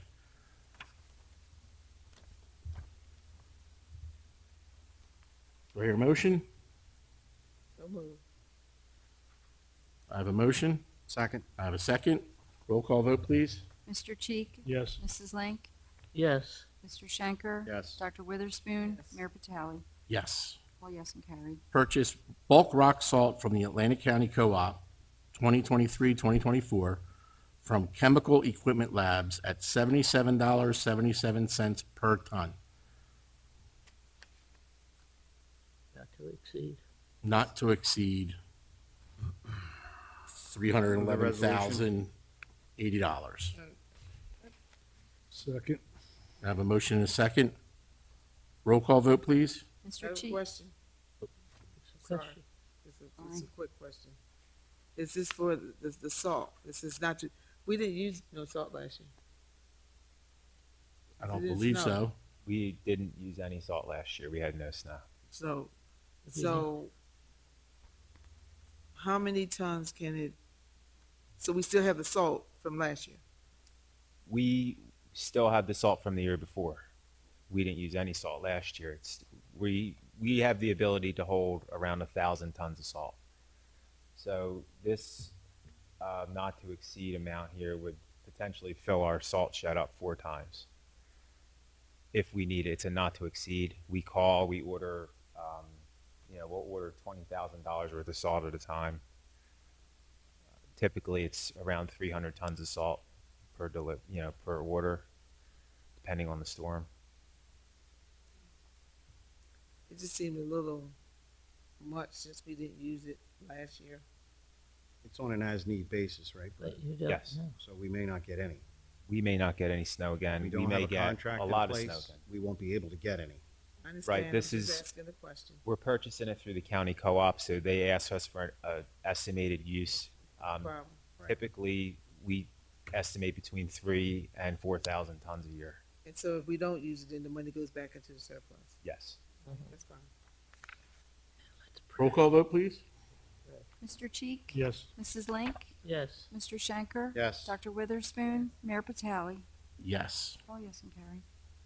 6D, award second year option for bid 2021-09 snow plowing to Warner's Construction Incorporated, Egg Harbor Township, New Jersey, for a not to exceed amount of $50,000 for the period of October 1st, 2023 through April 30th, 2024. I would like to see this go out to bid. I think we can get better numbers. That's my opinion. So if it goes out to bid, are we gonna pull it? Isn't that a as-needed basis? Yeah, it's Yeah. as needed. Yeah. But I mean, I look at these numbers and they seem awfully high. And this is from, when was this original bid? It's just from last year. 2021? Yes. So back during COVID, I don't know, maybe they were shooting for.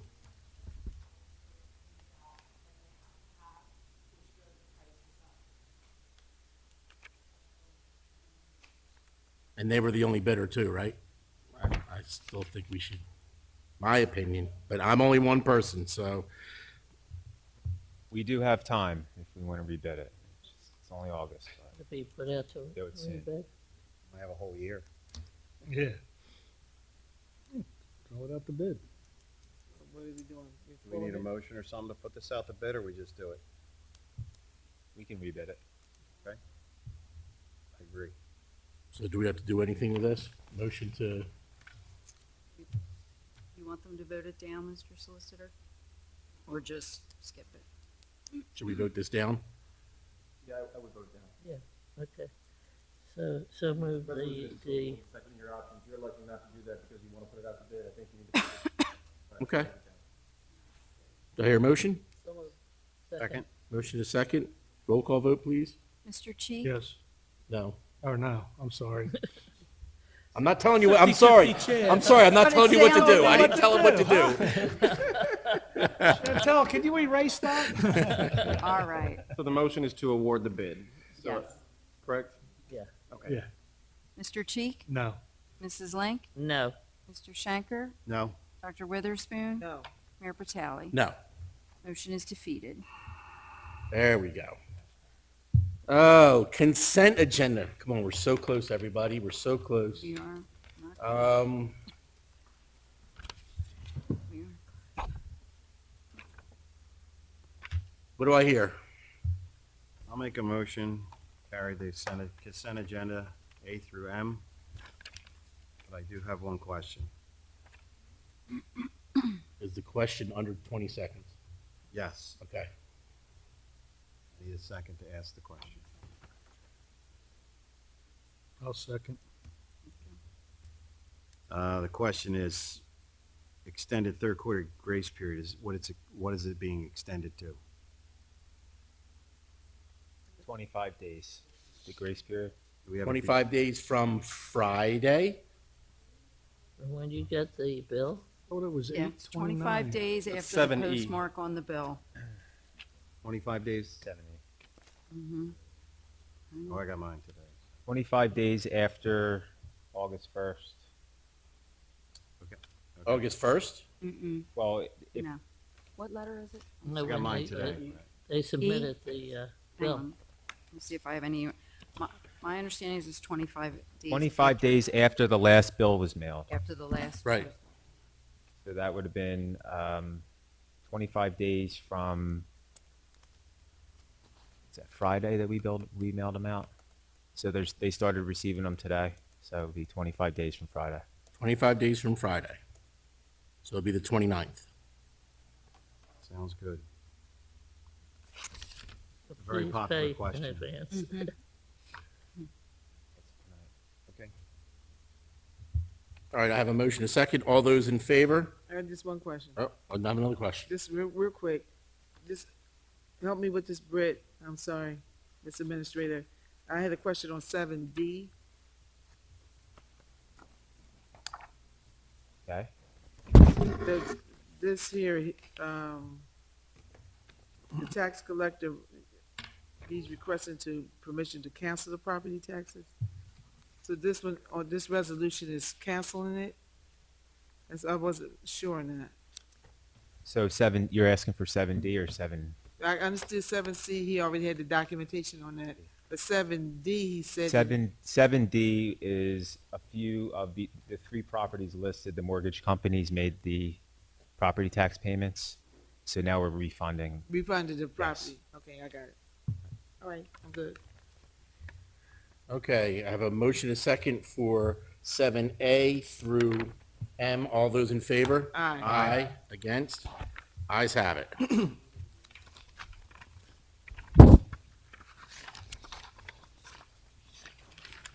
Personnel, we don't have anything. Approvals. Minutes, regular meeting minutes, July 17th, 2023. So moved. Second. I have a motion and a second. All those in favor? Aye. Aye. Against? Ayes have it. Minutes, executive session meeting minutes of July 17th, 2023. So moved. Second. I have a motion and a second. Roll call vote, please. Mr. Cheek? Yes. Mrs. Link? Yes. Mr. Schenker? Yes. Dr. Witherspoon? Yes. Mayor Patali? Yes. All yes and carried. Bills, bill list total $5,568,244.61.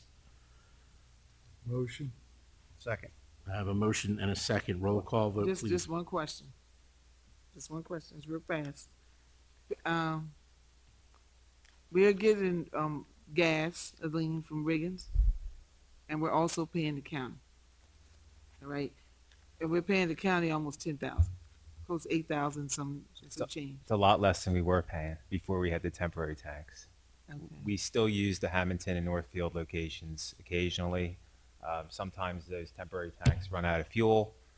Sometimes Public Works is in Weymouth, where the police are in the Weymouth section of the township. It's quicker for them to go to Hamilton than drive all the way back to Mays Landing. So they go to Hamilton. And so we still have a bill coming through from the county co-op. Okay, thank you. That's it. Roll call vote, please. Mr. Cheek? Yes. Mrs. Link? Yes. Mr. Schenker? Yes. Dr. Witherspoon? Yes. Mayor Patali? Yes. All yes and carried. Reports. Administrator. Real quick, I wanted to wish the new owner of the former MUA building good luck with that, and thank you for taking it off our hands. Also, I want to thank Hershey Wise and his associates for coming down, giving a good presentation, their diligence, and for pushing this project forward. And we're excited to see what happens there. Absolutely. Solicitor. No report this evening, Mr. Mayor. Mr. Engineer. Just a quick, Mayor. One of the road programs have started, Atlantic Avenue, Phase 2, where the water main was installed. I did some storm sewer improvements, and the curbing is going to start tomorrow. And then be some work done on Nelson Avenue, some storm sewer, and then concrete work over there, and then hopefully New York Avenue in the next probably the end of the month. We should be starting out there with that being improved. And Leapy concession stand and the parking lot will be coming in on Friday, and hopefully the bids are favorable, and we might be able to award it, the project at the next meeting. Very good. Thank you.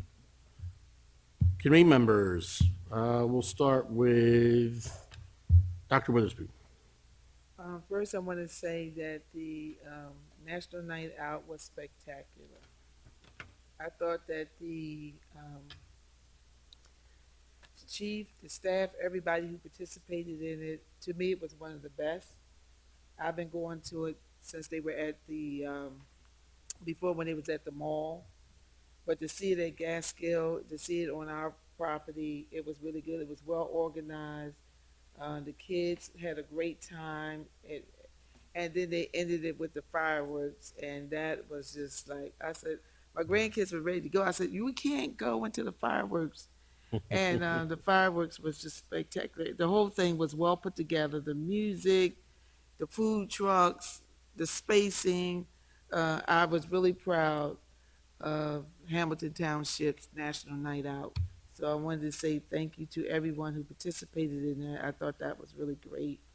And two other things, certainly our condolences are with Lieutenant Governor Sheila Oliver's family.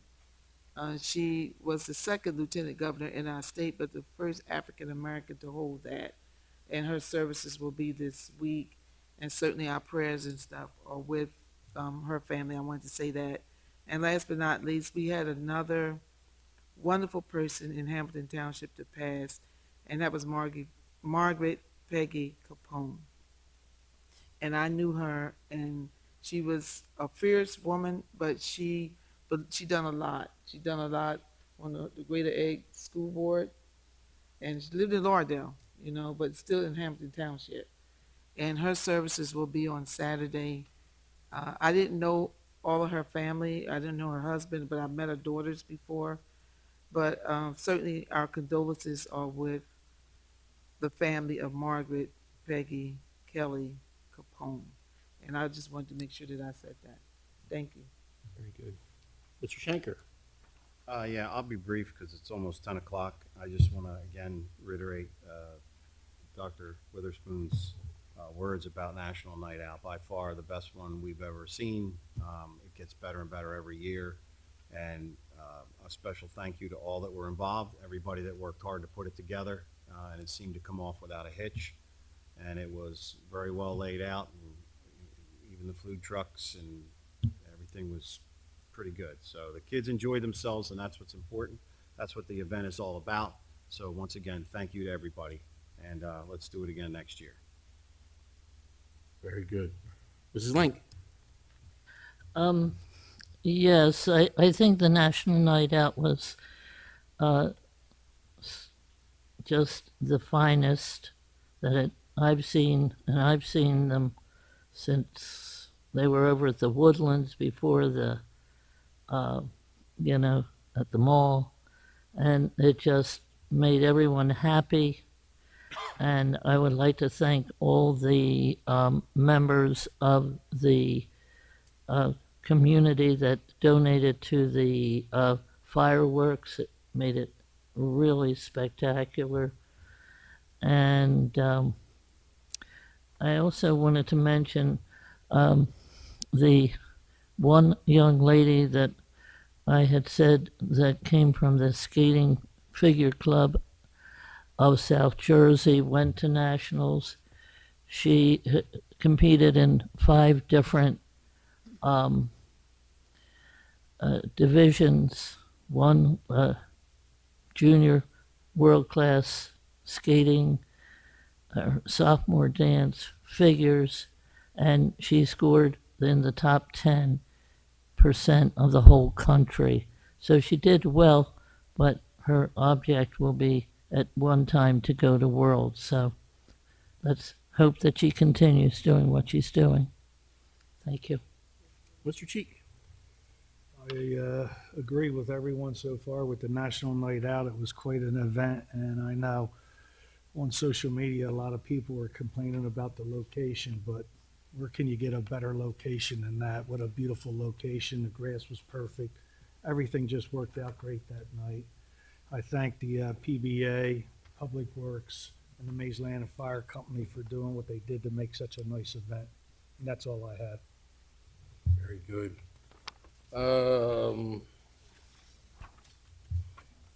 Echo the words of Dr. Witherspoon about Lieutenant Governor Oliver and Peggy Capone, 2 public servants that gave a lot, and sad to hear their passing. National Night Out, everybody's already said it, was a great job.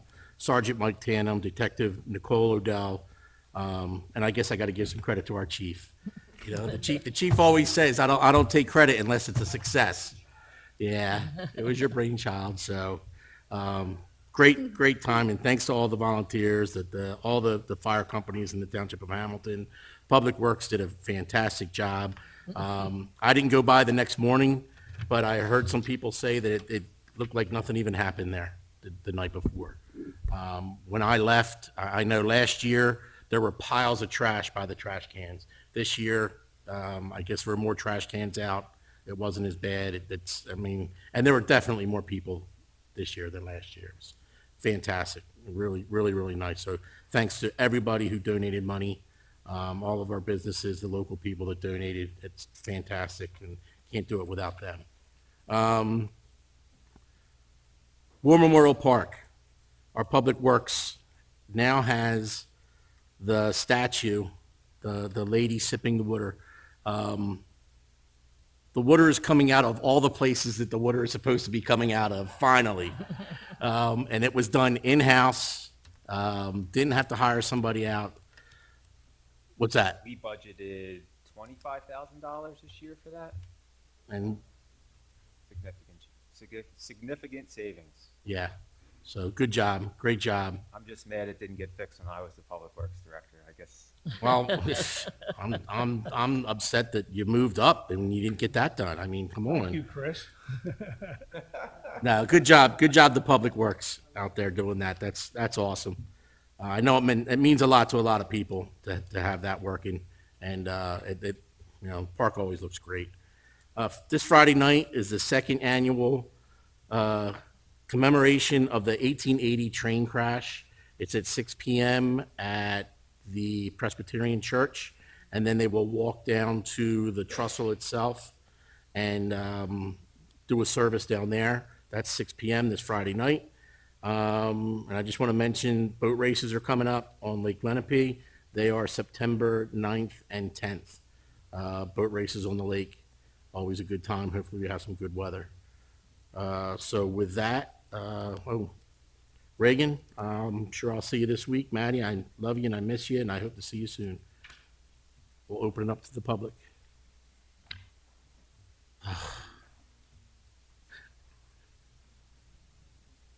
Hi, Teresa DeRose from Laureldale. Facebook now has a new name for Mays Landing. They opened up a new app on Facebook for things happening in Mays Landing, and also Nixle changed their name and said that for all the police Nixle, you have to re-register for the new name. It's the same thing, but it's a new name. But as far as all the information, like the 25, 30-page information regarding the cannabis thing, that would be a perfect place to put it on, like a website, and then people can click on it and read it, and it'll clear up a lot of miscommunications and fears, and I really think that would help, because there's a lot of people on that, and that instead of just Facebook stuff, they actually have a section for that, or you could put it at the bulletin board, I mean, all of our ordinances are on our website. No, the specific 25, 30-page thing that they were talking about, where they're going to be drilling for water, where they're going to get their power supply, all that's going to be itemized out, so that instead of just a little piece of paper like this, it's going to be, people can actually read it and get a better comprehension of what's going on, instead of yelling at you and yelling at everybody else and getting, all upset about something that could be easily, rectified by reading it beforehand. Thank you.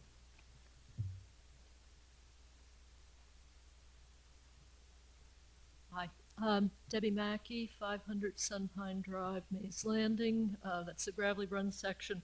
I'll be brief, and this is not about cannabis. I've been trying for a couple of years to contact Atlantic City Electric and ask for their help.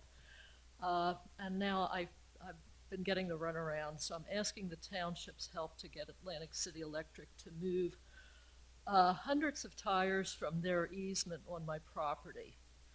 My family's owned the property for 60 years. In the 80s, they came to my father. They were worried that their tower was going to fall into the Great Egg Harbor River, and they convinced him to shore up the embankment with tires. He thought they were going to be 4 or 5 tires high. They gave him an example up in Batstow of what it looked like. We went up and looked at it, and he said, okay. We're Pennsylvania residents and always have been. It's a little place that we use for our summer vacation home. And we came down from Pennsylvania to find that in places the tires were piled 15 tires high. This was back in the 80s. Our neighbors have a cottage next door. We were worried that the tower might fall on their house, and so we let them do what Atlantic City Electric does. In 2019, they put in new towers on that line, and they moved the tower back 100 feet from the edge of the embankment. So there's no longer a danger of the tower falling in the river. Plus, they put the towers in the 80s before the tire fire under I-95 and before we realized they were such a terrible environmental hazard. For a while, after Sandy, all the tires really started to come loose. My father had them put rebar in, and now the rebar is sticking up, and there's no tires around them. For a while, I was pulling the tires out of the Great Egg Harbor River and taking them up to Public Works 4 at a time on a Saturday morning. But I'm getting too old to do that, and I really need Township's help in clearing up this before everybody forgets whose fault it was, and I have to clean up pay the expense to clean up all the tires. If I should die unexpectedly, I don't want my heirs to have to deal with that problem. So I'm asking the township someone in the township to work with me on that. Can you give your contact info to Brett? I will. Okay, thank you. I don't want to take up any more time this evening because it's. No, Thank you. thank you. Thank you. And we'll help you out.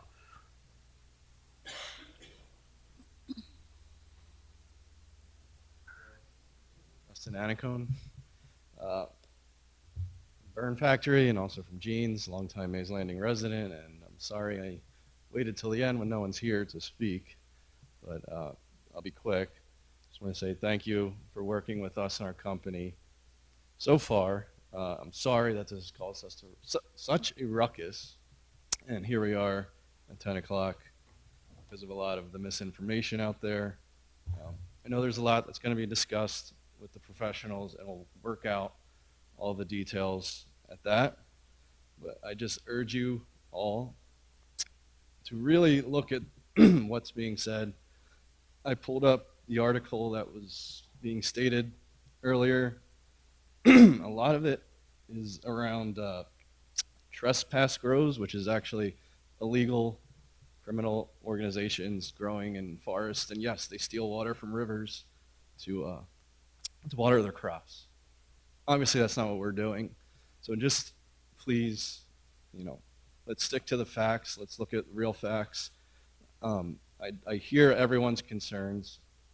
We're willing to work with everyone, get you the answers that you want. But let's stick to real facts. And that article actually goes on to say legalization could close environmental loopholes. So I think what we're trying to do, and being a legal operation, is what we can set an example of how to do this the right way and not destroy the environment, not make everyone's lives miserable. I'm not trying to do that. So just thank you for that. Just wanted to say that. Have a good night. Thank you. Thank you. Thank you.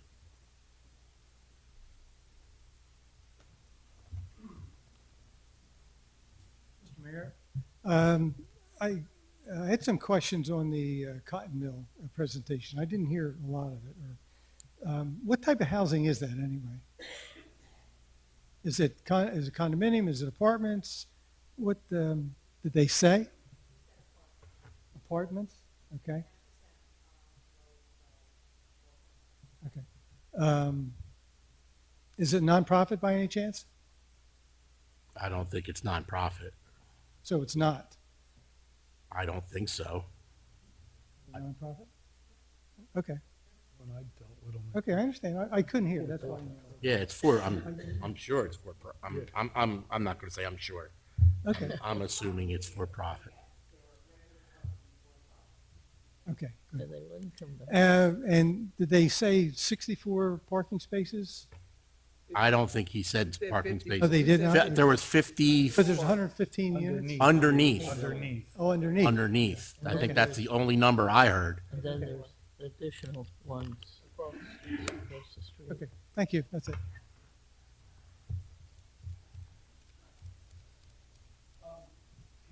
Jim Link again. I'll be brief, but along those lines, Cotton Mill, I'm disappointed at what they have come back from when the planning board approved their initial application in 2005. And there's a lot of stuff, and I'm glad that at least something's moving, because everybody is frustrated with the way that property has been for, these many years. But what was proposed before was mixed use. And part of that was commercial, retail, boutique kinds of, shops, which were intended to be the financial and commercial anchor of Main Street. Everybody talks about, let's make Main Street great. Well, it is what it is, unless somebody takes the initiative to do something like they were going to do back in 2005. I'm very disappointed about that. They're substituting more apartments to get the rents up, to make the money, okay? But they've left that in the dust, to the detriment of everybody on Main Street. It's not that that's their responsibility, but back in 2005 or wherever it really sounded good. Then in September of 2007, boom, it all went in smoke, which is a shame. But I would urge committee and whoever's on the planning board or the zoning board, whoever they're going to, with this redevelopment, I would urge them to pull that number back from residential units and make space for that mixed use, so that they were doing what they were going to do back in 2005. They're holding us hostage because they know that people want things done, and they figure we're going to knuckle under. I would suggest that perhaps you make that suggestion if it's possible. Thank you. Thank you. Anybody else? Motion to close public session. I have a motion and a second. All those in favor? Aye. Aye. Against? So have it. We are going into executive session, correct? Yes. Motion to close And this. we may She's going to give We the, may be coming back out. I think there's a good possibility, correct, Mr. Solicitor? Yes, I believe so. Okay. Also, I can make this fairly brief. I don't know if you want to take a recess in between standard and executive session, but if no, we're not taking a you want recess. to go right We through. gotta we're gonna wait go right for to the that. folks to leave, though. Come on, Kevin. Dance quick. I will. All right, we're back in session. Rita, would you like to read this resolution? I would. Be it resolved by the Township Committee of the Township of Hamilton, hereby authorizes and directs its solicitor to settle the litigation currently pending under the caption Site Centers Corp. Versus Township of Hamilton, by agreeing that the township shall release the performance guarantee and the maintenance bond at issue in the litigation in exchange for dismissal of the action with prejudice, and with each party to pay its own counsel fees and costs. Nothing in this resolution shall affect the rights of the parties as it relates to any and all tax appeals on the property. I'll need a motion and Do a I hear a second. motion? So moved. Motion and a second. Roll call vote, please. Oh, hang on a second. Do I need a roll call vote? Yes. Mr. Cheek? Yes. Mrs. Link? Yes. Mr. Schenker? Yes. Dr. Witherspoon? Mayor Patali? Yes. Motion to adjourn. Second. Motion and a second to adjourn. All those in favor? Aye. Against? Go home. I want to